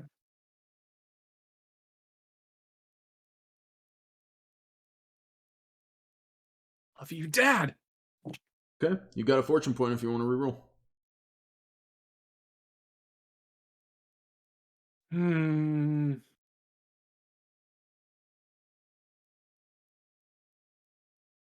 No. Okay. Saving your last action point. Yeah. Okay, that brings us to Torvekek's turn. Torvekek, what do you do? Could it be assumed I probably pulled whatever weapon I wanted to pull out before I walked into the room with all the clashing swords? I will say when you entered combat, you drew your primary weapon, and that doesn't cost any action points. Cool. Your primary weapon, I'm assuming, being your battle axe? Yeah, the hand axe is, primary weapon. Okay. Looks like you have a movement of 4. What do you do? Is that just 4 squares? Yeah. The blue squares. I highlighted in blue because it's hard to see on this map. I appreciate that. Does it count if it's diagonal squares? Not sure the rules. We'll just, if you go diagonal, it counts as 1. But Okay. here you can't move diagonally to here due to the column in the way. Okay. If you charge, you should be able to make it to here, and I think that's the question: is can he attack from this angle to hit the? 1, 2. Can I charge? I don't think 3, that's something I can do. Is it? 4. Or is it just The charge is something anybody can do. Okay. Well, you would have to be kind of if you did it in a go down 4 and then go over 3 and down 1, you would be able to hit it diagonally. And if you argued that nobody runs like that, that your movement with a charge is actually kind of I can straight see down it. that line. If you go right here, Yeah. that's 1, and then 2, and then 3, and then 4, and then 5. Yeah, exactly. The reasonable approach is that instead of charging 2 for each of those squares, Yeah. I I would say you're fine. You should be able to make it there. If you do a charge and an attack, that takes all 3 action points. And a charge will take 2 action points, yeah, and then you'll have something at the end. Yeah. And remember, but you don't Torvekek get has the plus 20. Torvekek has a bonus to always have an action point in reserve to parry or dodge. Oh, no shit. If I remember right. I forgot about that. Torvekek's awesome. Lightning reaction. In combat, you gain 1 additional action point. However, it can only be used to dodge and parry. Okay, cool. Yeah. So even if I do rush him and attack him, I could still use. You would always shield have, wall. even if you have 3 action points, you always have an extra just for that. Cool. So 1. So if I charge, I can go all the way down here to right next to Blue Man, right? Shield wall would be used to parry for Grunkle. Interesting. Yeah. Yeah, cool. That's what I'm saying. I still have the 1 action point left to parry, but I can use it to parry for Grunkle or myself. So I could reach here. Yep. So, how do you ping? Click Or left, click wedge. hold it. Oh yeah, we are it. I like how it looks like he's twerking on me, like he's backing his booty up on me. Yeah. So I can move there if Yeah, I charge. Yeah. Okay, let's do that. I am scared of him.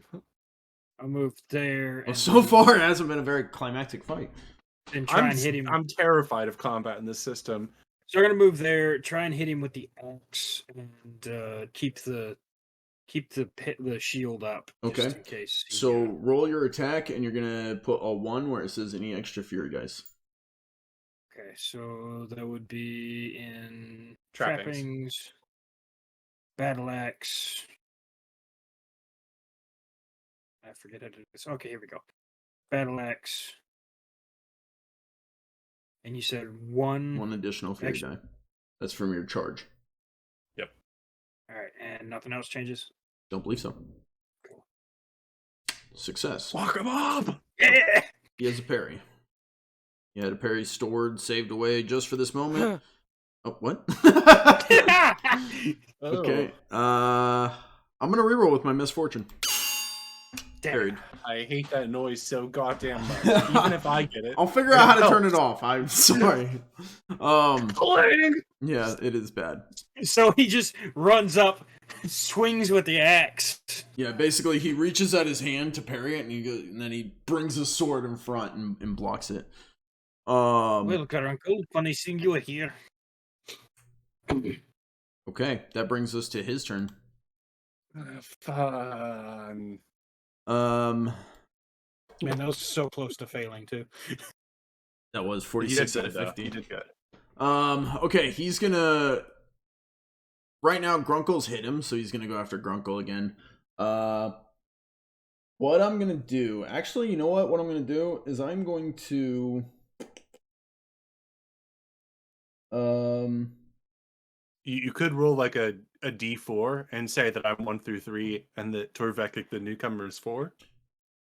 No, he's not basing his attacks on chance. He knows what he's doing. Well, I mean, like a threat comes from the side, you might just swing out at it and then what he's prepare to doing swing back is in. he's going to use a dirty trick on Torvekek and attempt to blind him so you can fight Grunkle. So he is going to make a guile test to try and blind.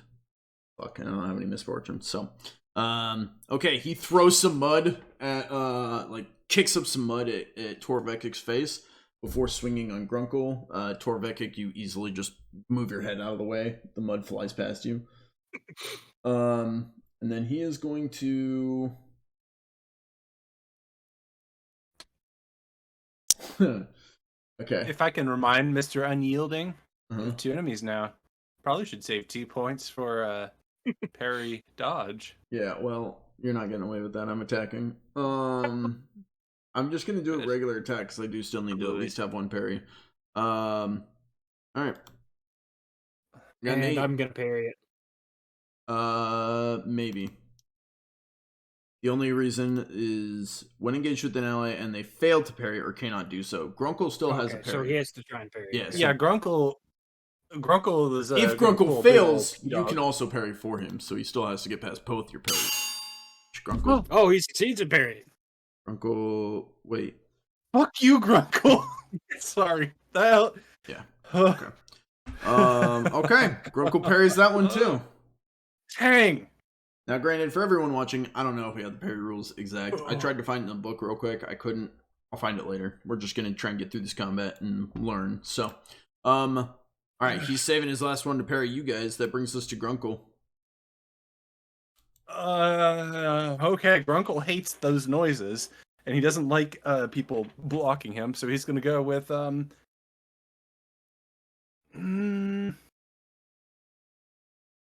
stunning blow. Yeah. Okay. So we're gonna go with athletics, and you will be able to resist with toughness when I might succeed. Okay. Yeah. So athletics, rolling.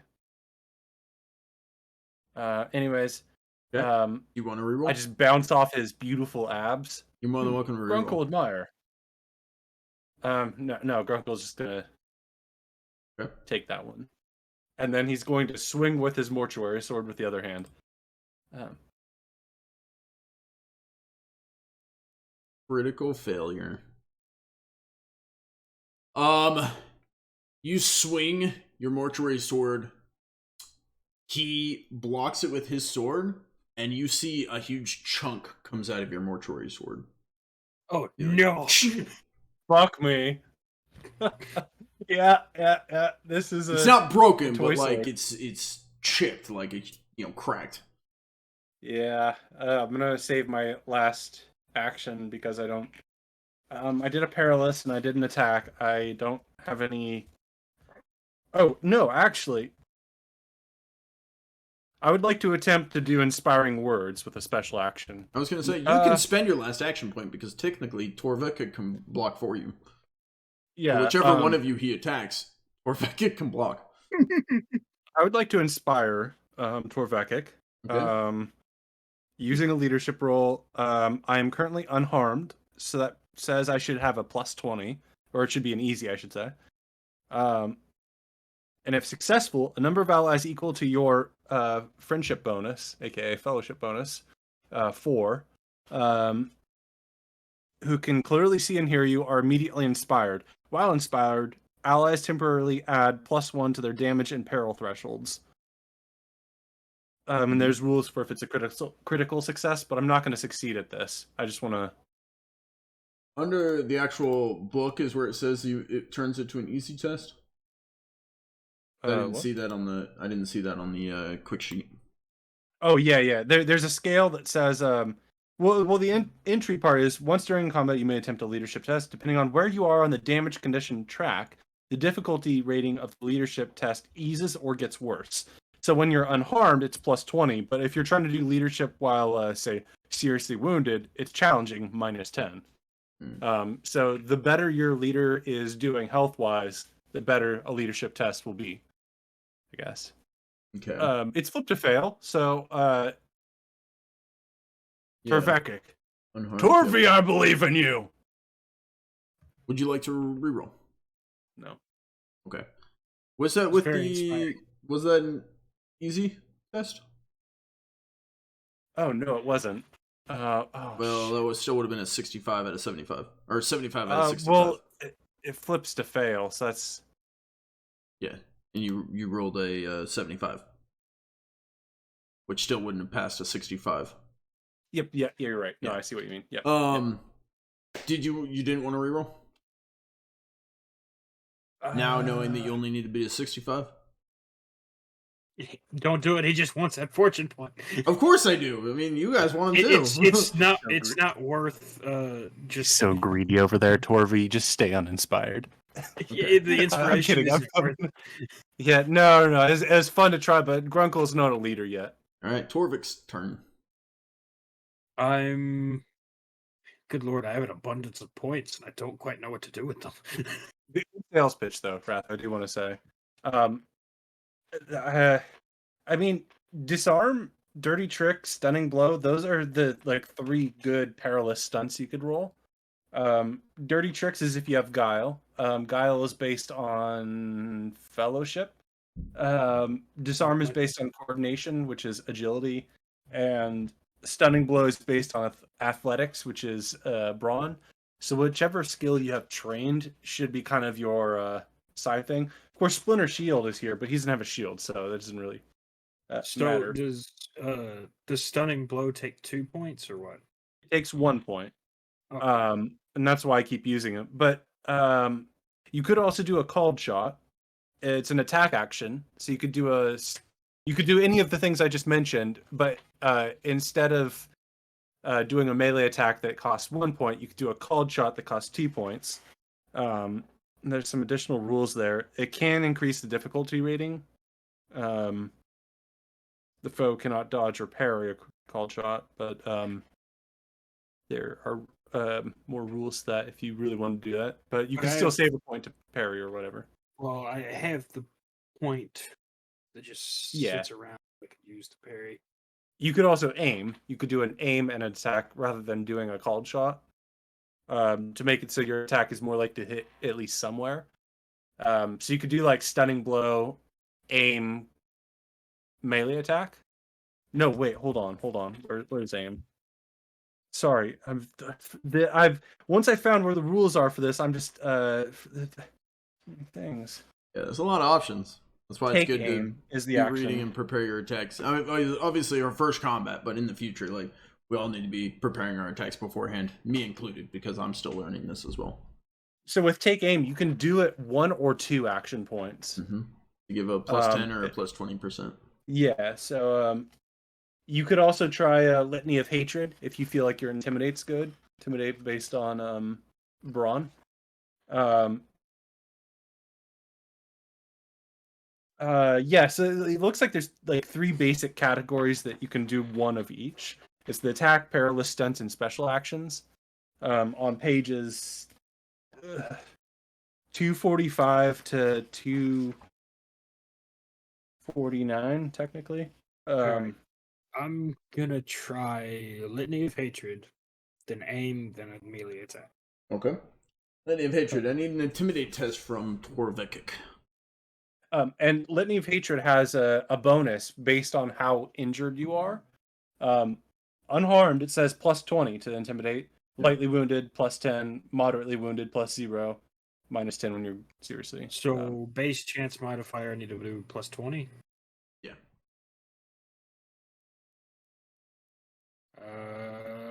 Plus 20. Roll. I don't even get to fight that, so I will take -1 damage and peril threshold. Oh, no, you don't. It's only once per encounter, but okay. His peril threshold goes down, and his damage gets -1. Okay. And then aim. And then a melee attack. Yep, so you get a Well, how plus long does it 10% to your attack. So plus 10. There it is. I'm assuming it lasts the combat. I'm not sure. Yeah, so it looks like that it lasts the combat, but Would you like to reroll using a fortune point? No. Okay.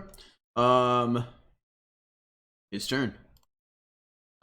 He is once again going to try and use dirty tricks and scoop some mud and throw it into Torvekek's eyes. Success. I will need an awareness check from Torvekek to avoid this. oh, no shit, it is an awareness check. I mean, it makes sense. Awareness That's failed. bull. Okay. You are no longer able to counterspell, dodge, or parry until your next turn. Grunkle, you're out of action points. That is correct. Hit me, babe. He's just gonna swing. He needs to save his action point to parry still. Yeah, good call, babe. Crit success. Fuck. Oh fuck. Uncle's going to be dunkled on. Okay. This isn't like Mithras where I can use a point of fortune to make you reroll. You can't reroll crits. That's fair. But yes, I believe that is something you can use with the fortune points. If it wasn't Fuck him up. Let's just pull out my damage threshold here. I could use I could use my last action point to do an extra d6 of damage to you. May as well. No, because I still needed to parry because I've still got the dwarf to deal with. You would get a bonus to dodge or parry with this, but can't parry. The crit is what we're going with. So I have a -1 to damage based off the Litany of Hatred, but this weapon is adaptable. Using it in 2 hands adds 1 to damage, so damage is the same. I just don't get my +1 there. Okay. Oh, thank fucking God. I don't have any misfortune to reroll that. Fucking 7. You gotta be kidding me. With the crit. Wait, did crit do anything for my roll? Just a 1d, just regular. Like getting a crit did absolutely nothing for damage. I feel like that's not exactly right, but what do I know? Yeah, to be fair, it's not in my favor, but I agree. Yeah, it's really not in your favor, but I feel like a crit should do more than just. My damage threshold is an 8. To be fair, so anybody who's watching or anybody who's listening, or more for the people listening, he got a 7 there with his claymore against me. Damage threshold is an 8. So unless he can do a little critical boost, or he spends his last misfortune point, you said? No, I don't have a misfortune point. My last action point, which I'm gonna have to use it because I got to do damage to you. Do you really want to hurt me, babe? Or do you want to be unyielding? Keep my parry up. Gorthak, what's really important to you? I don't know your name, but I feel like we're spiritually connected in this moment of struggle. God damn it. He's got to take it. So he swings once again. It probably Grunkle like weaves back as it like clips at his tunic. The claymore swings by him. That's it for his turn. He's saving his last action point. God damn You it. broke my nipple piercing. There's got to be something wrong with crits. I need to read up on this. All right, that brings us to Grunkle's turn. What does Grunkle do?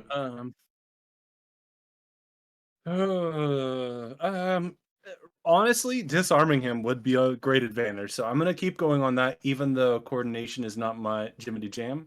I'm gonna attempt coordination to do disarm, and then I'm going to do a melee attack, and then I'm gonna save my last point.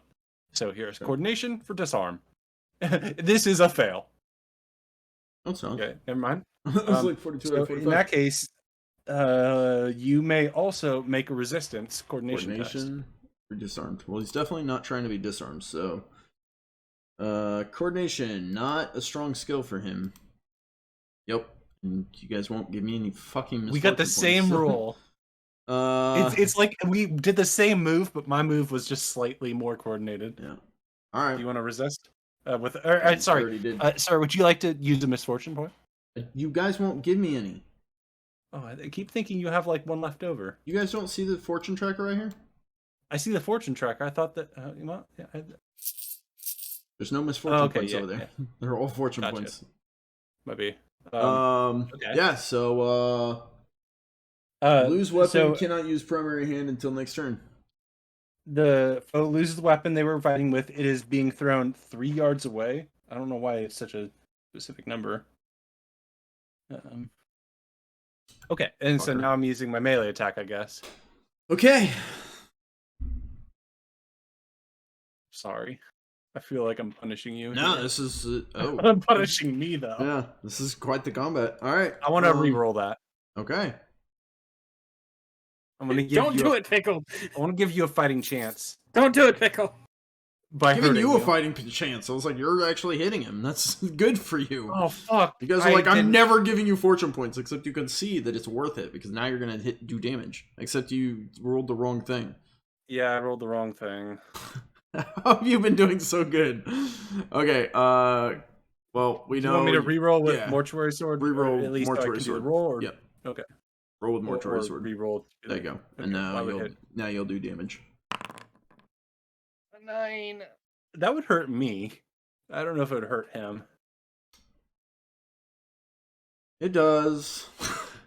What does this look like, Grunkle? As you once again cut into him. So yeah, Grunkle will swing his mortuary sword out. Like he'll swing it broadly. I wonder if it meets it.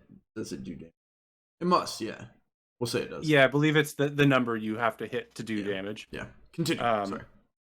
Anyways, so his first move is he quickly moves his mortuary sword one-handed, smacks on the broadside like against the hand of this guy, so that he like is about to drop the sword, and then Grunkle will swing out and slice his arm to make him fully drop the sword.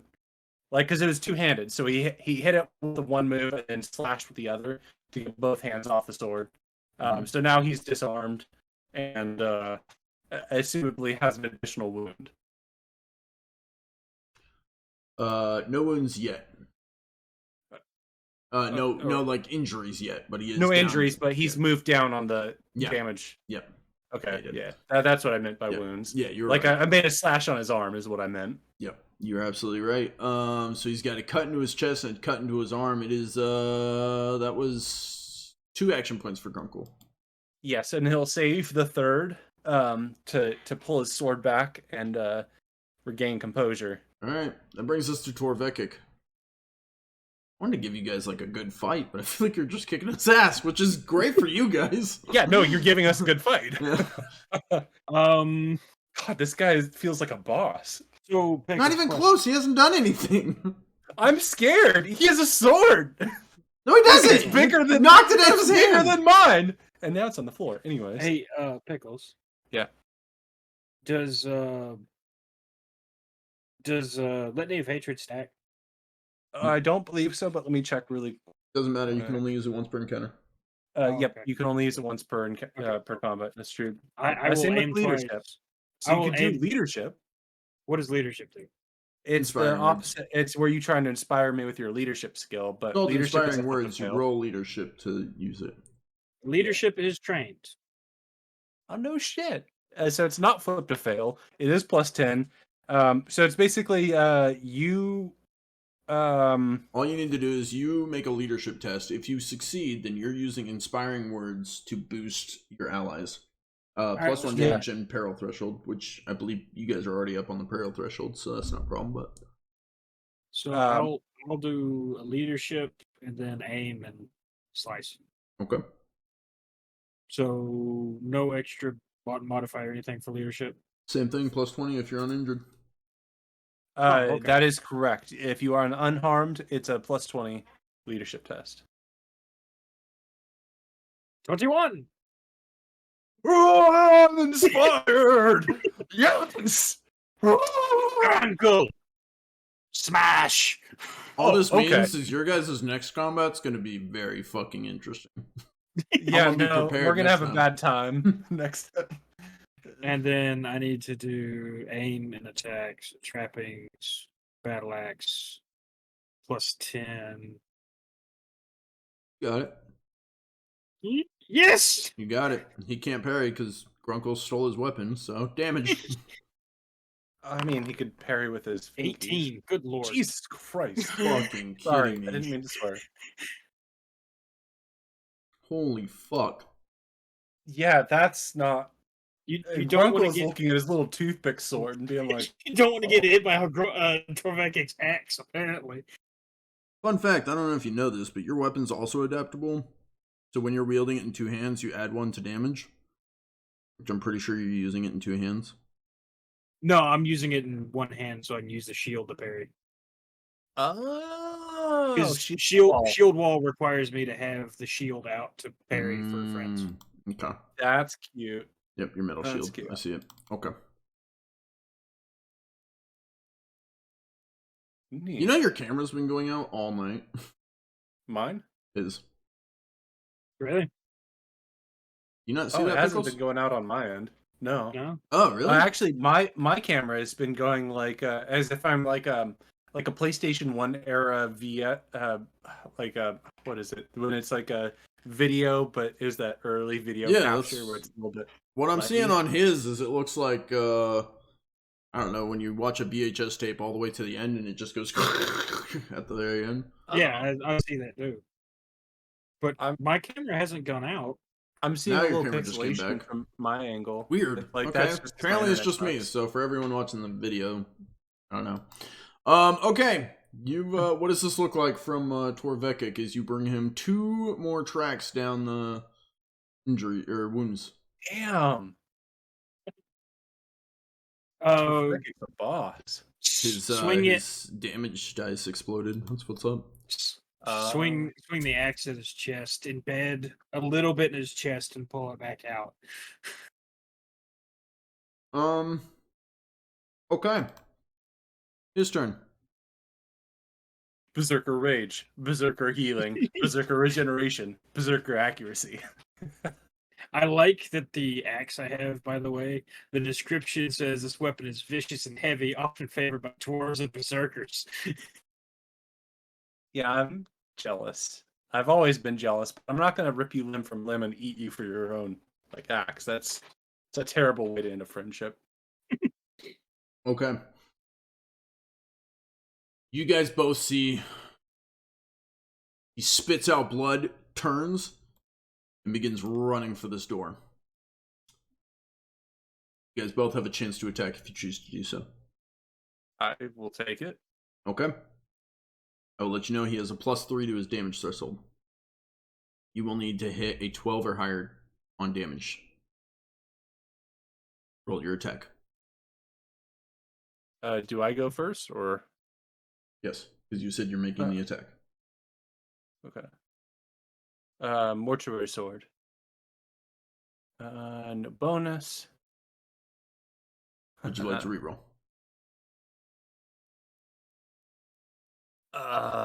Gets another fortune point, turns around. Ah!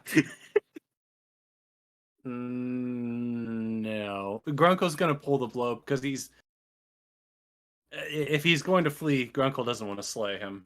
What do I have time to aim, or is it just the one Nope, attack? just one attack. Not your I turn. will. I'll attempt to. Okay. Success. Yeah.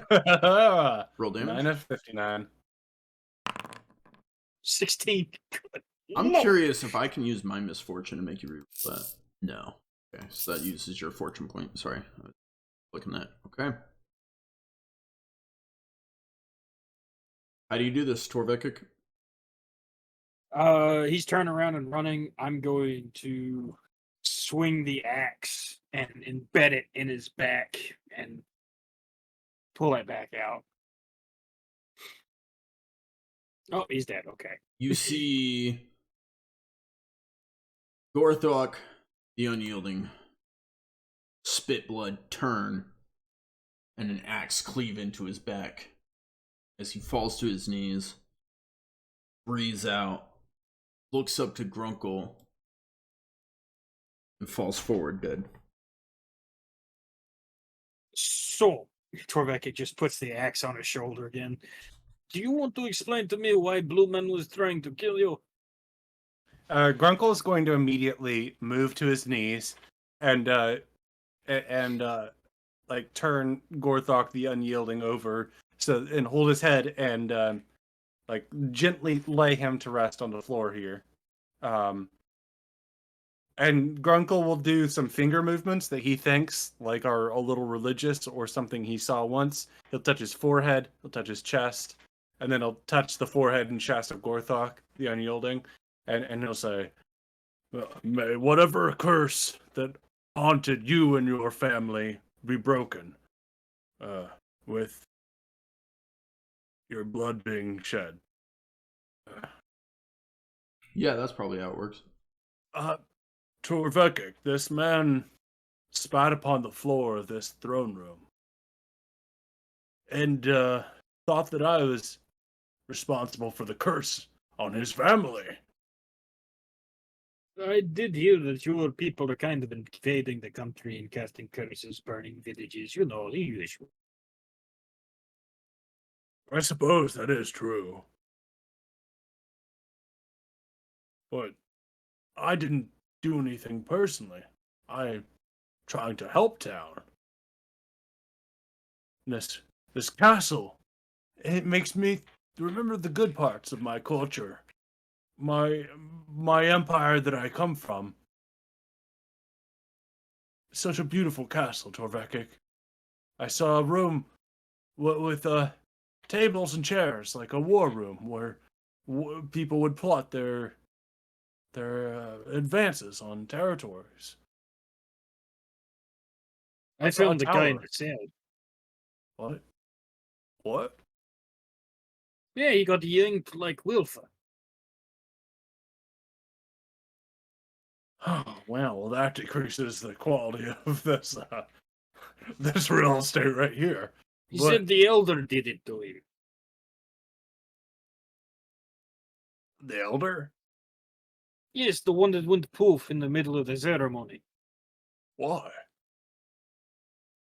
You know, I didn't get a chance to ask.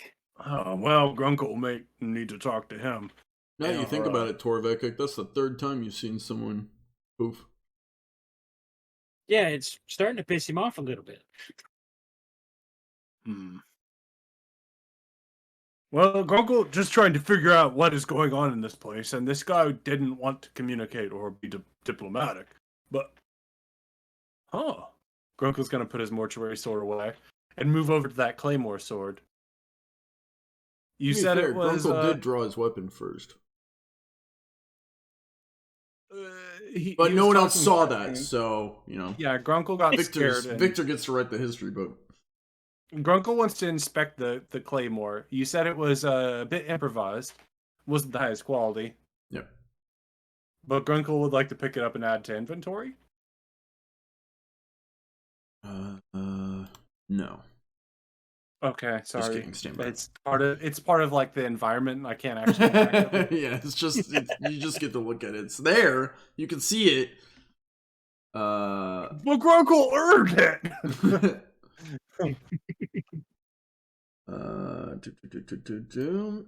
Boom. What was boom? In your trappings. Oh shit, I have it.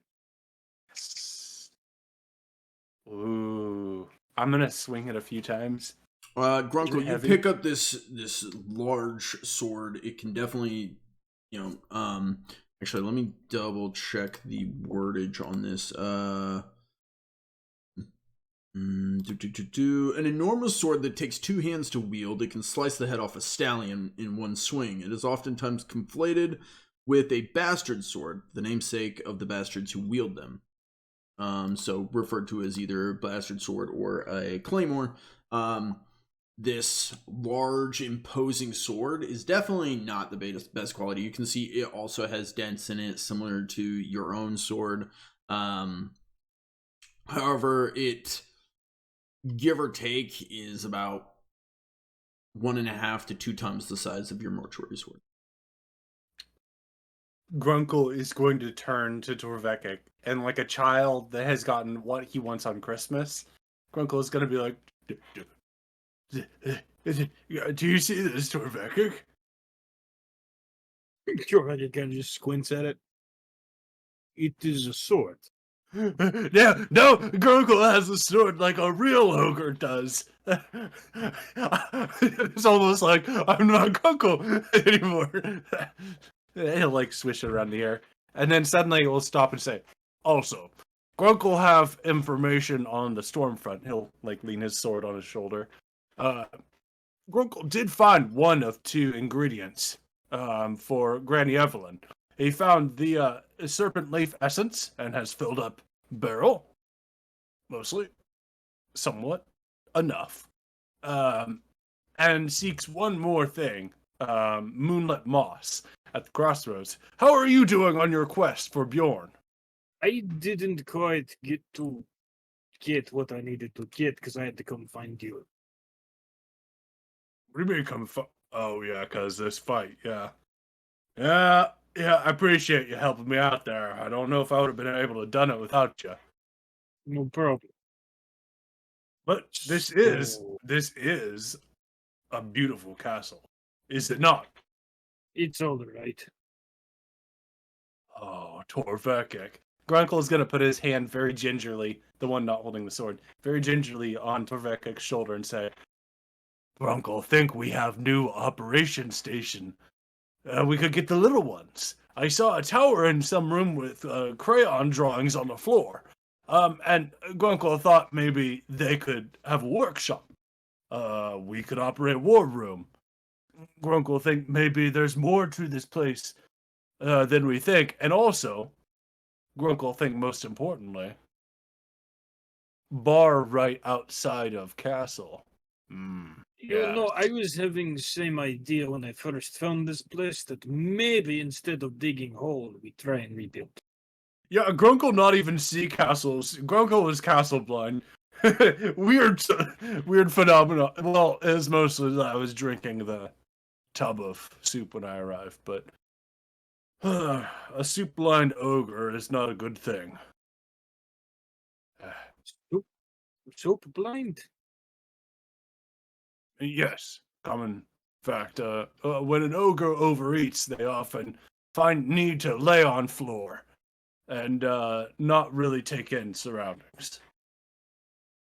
Okay. Anyways, Grunkle explaining why he not see obvious castle.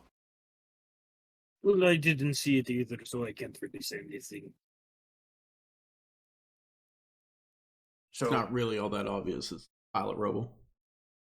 it's a pile of beautiful rubble, though, Okay. storyteller. What? Who are you talking to? No, nothing. I'm talking to the castle. Grunkle think we can restore it, though. Bring order to this town. You sure? No, Grunkle not just sure. He's super sure.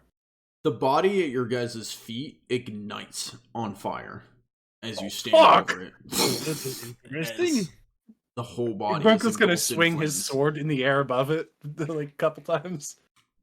The entire body is engulfed in flames and begins to char and burn. What the fuck?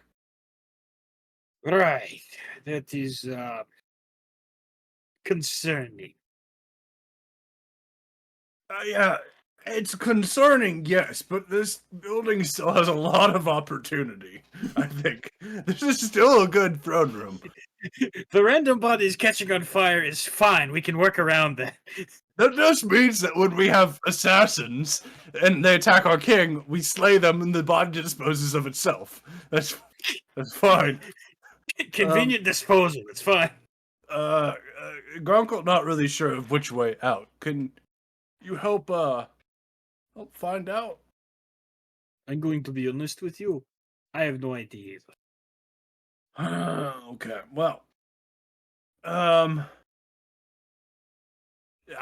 Grunkle will like kick at the charred remains of the body after it's done burning, or if it's just still burning. No, it burns down and goes out. Okay, is there anything remaining there, or is it just pile of ash? Basically, pile of ash. Do any of us have a container, like a glass vial or something? That wouldn't work. Definitely seems like something Grunkle and Torvekek would carry around. No, Actually, I spoke too No. soon. I'm pretty sure Torvekek's carrying a couple now that I think about it. Yeah, I was about to say, I'm pretty sure I picked up a bunch of those. Yeah. Foot and mouth maybe- now. Maybe take sample for Bjorn. Of what? Simply what? I don't know. Unyielding ash.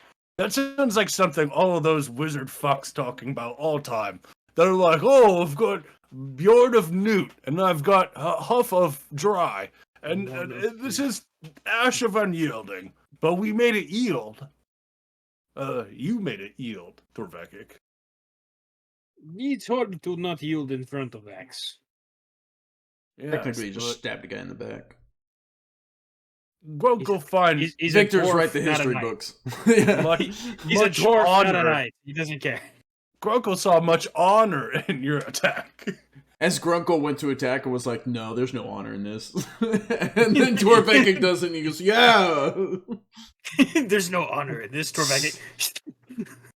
Granny Evelyn stands there. She comes over, takes the crown of flowers back. You're no fucking knight. No. That's good. That's that'd be good. crushing. You guys are in there by yourself. Um, You guys get to write the history book. Yeah, so we're gonna. Grunkle's going to start to You move just to like killed continue. you killed a man in the back who was unarmed. But yeah, A no, you're barbarian. heroes. A barbarian who spat on our court. Torvekek On a never claimed Bunch to of be a ruins hero. that you guys, and he was like, "Hey, I'm here seeking the one who wronged my people." So he was on a valiant quest, and you guys killed an unarmed man. So, yay, heroes! And now I have a kick-ass sword. Grunkle's feeling good. Grunkle's feeling good. Grunkle's feeling good, and he's walking down this hood. Yeah, he's feeling good today. Grunkle, yeah, we're going. Torvekek never claimed to be a hero. Grunkle's a hero. He killed a bad guy. He's a bad guy. Torvekek doesn't know he what was. Torvekek doesn't know what happened here. He only saw. I know Torvekek just walked in and just killed a man, an unarmed man. He was like, "We did it." You know what? Okay. This guy that kills and eats people, I'm gonna help him out. Yeah, yeah. Who's the real? It's interesting. The morality thing is still in question of whether this is the good group or not. But we'll discuss If you that haven't more figured that under out the by table. now, You guys stand in a slightly charred throne room. Grunkle, you remember a courtyard that you entered through that definitely didn't have a roof. You guys could climb out.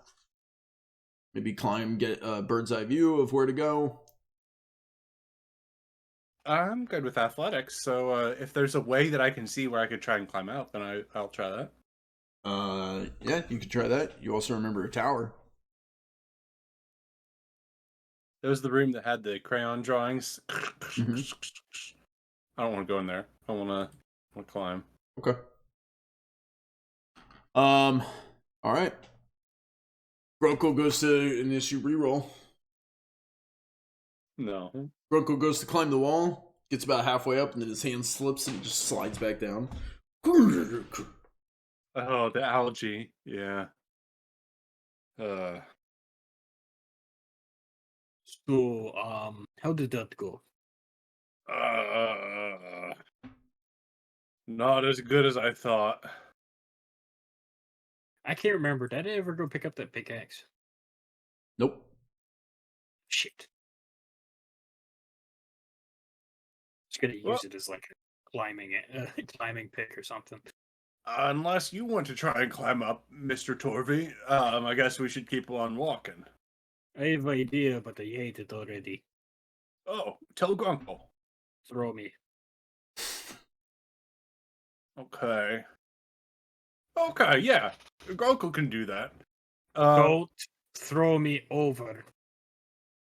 Just toss me up in the air high enough that I can see, then catch me. So quick question. If Grunkle uses like athletics or something to try and lift Torvekek, and like Torvekek's boots are in his hands, and I just lift up, is that enough to like get up to the ceiling where he could just like reach and be like, I grab it, pull myself up? Or would I need to do that and then like launch dwarven rocket? Yeah, it's basically you're gonna need to at least toss him a little bit. Okay. What do you want me to roll? I'm gonna need an athletics check from both of you. From both of us. Fuck yeah! Mm-hmm. 48 out of 48 59. Success from Grunkle. Grunkle Stepping grabs aside for a moment. Torvekek and heaves him into the air. I can still hear you. Torvekek, Yay. you go up in the air, looking around. You can see that way leads towards Hobbs Lodge, and you come back down. I would have him roll again, but he stepped away. So Grunkle catches you. Crit success because he's not here to roll. Grunkle catches you and sets you back down. Grunkle? Did you go to sleep in the head again? Yeah, he's asleep in the head.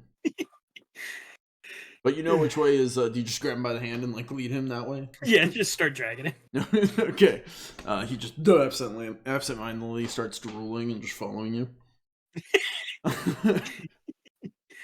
Nap time for Grunkle. Okay. You make your way towards the exit of the ruins. Do you make a beeline straight for that, or do you take any side paths, check any rooms, or anything along the way? I'll just like glance into any open rooms, but I'm not gonna Actively investigate. trying to- Okay. Yeah, I don't want to get lost again. Yeah, you guys make your way kind of on a beeline, and eventually you come to an exterior, like it's all grass. You're outside. There is the exterior wall. You can see down to your. I'll actually tell you this in just a second. Down to your something. To your right. Down to your right is the main gate that leads back down into town. Once again, hauling your large baby. Haul him back. I'm drooling still. Drooling still. Head through the gate, and you see just down the hill, Hobbs Lodge, the town. Once again, still unoccupied, looking a lot like a ghost town as the rain continues to pour down. What time of day is it? It seems like it's getting into evening. Okay. Grunkle will look to Torvekek very solemnly and say, I think we should stop at Hobbs Lodge to get food, but then I must be going to the crossroads tonight. No time for rest. Why? No time for rest. I'm a berserker. Oh, because I need to get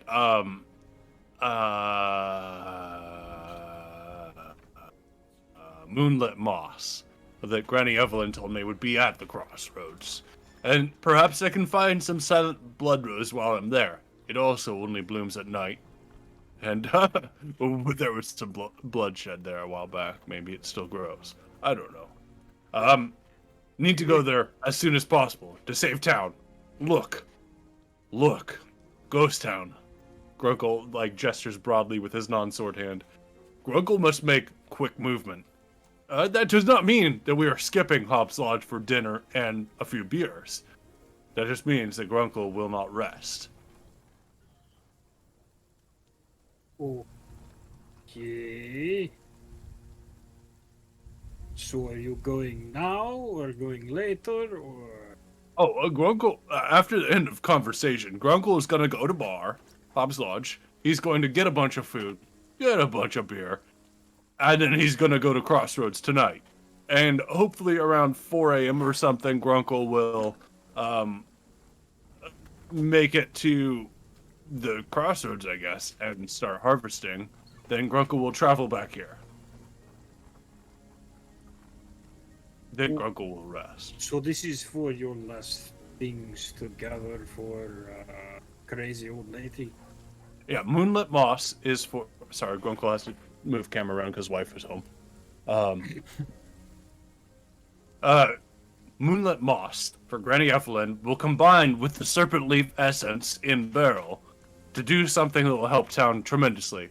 And if I can find Silent Blood Rose, that will help Addislan Priestess to make the brew of party. We have the Daydream Caps, and I believe we needed the berry flux berries. I don't remember if we got those or not. I know we got the Daydream Caps. This would just be another thing, on the series. We could always talk to Bjorn and see where he shreds. Okay. Okay. Grunkle is walking. If you're not following, Grunkle's walking downhill to Hobbs Lodge. I am following, but I am... It is weird, okay? It's not weird. Grunkle's saying that we know specifically the things to help this town. The two medicine people, they have told us what we need to bring to save town. We must find it for them. Okay, well, I was getting one thing, but then I had to go chase you because... fucking... You weren't back yet, and I spent hours as a dwarf sickle.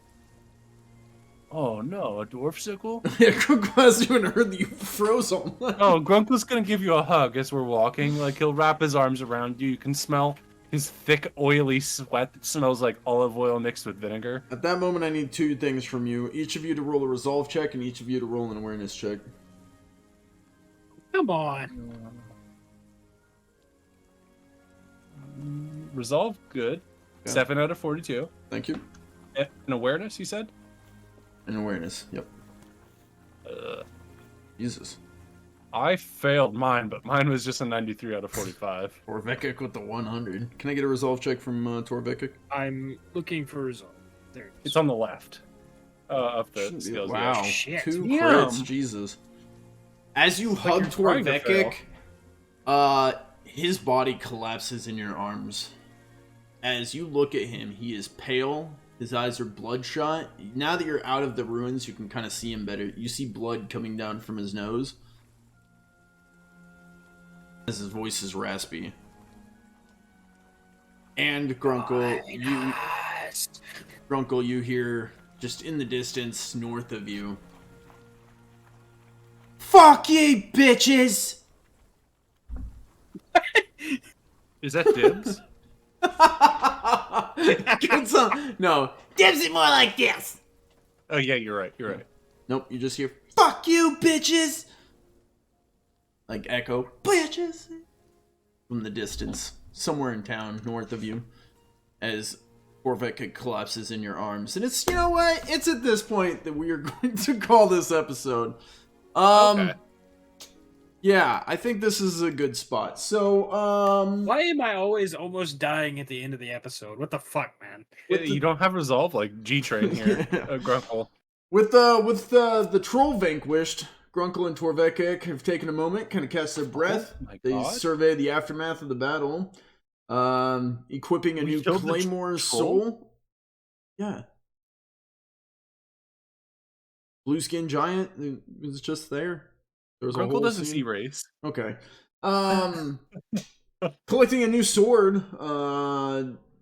They've left the ruins, but at this moment, Gorthak collapses from the sickness that plagues the town that hasn't been addressed. And We're trying I'm to, just- but you keep killing us. I'm not killing We anyone. gotta let him do the finishing. Yeah, this is the conclusion Sorry, here. sorry. I gotta. Anyways, Sorry, that's guys. it. That wraps up. That's the episode. Thank you guys so much for watching. My name's Wrath. Huge shout out to Mr. Pickles and Fred for joining us on this one. If you guys want to see more, tomorrow we're going to be recording Under the Table. And Under the Table is where everyone from the episodes, everyone cast of King's Crossing from this group and my other group is able to come around a table and discuss kind of their findings. So what we're probably going to do is for tomorrow's episode, you guys are all kind of joining at Hobbs Lodge because everyone should be in town or around that area. And you will be able to kind of discuss what you guys have found, and there won't be any secrets because technically you guys are all in the same area, so it'll work. Oh yeah. So for everyone who shows up, that's what we'll be doing. That video will come out on YouTube as well, so you can catch that. It'll be in the playlist. It should be right next in line if you're watching this in order. That's all I got for you guys. Thank you so much for watching, and we will see you in the next one. Later. Adios. I love you and thank you, Wrath.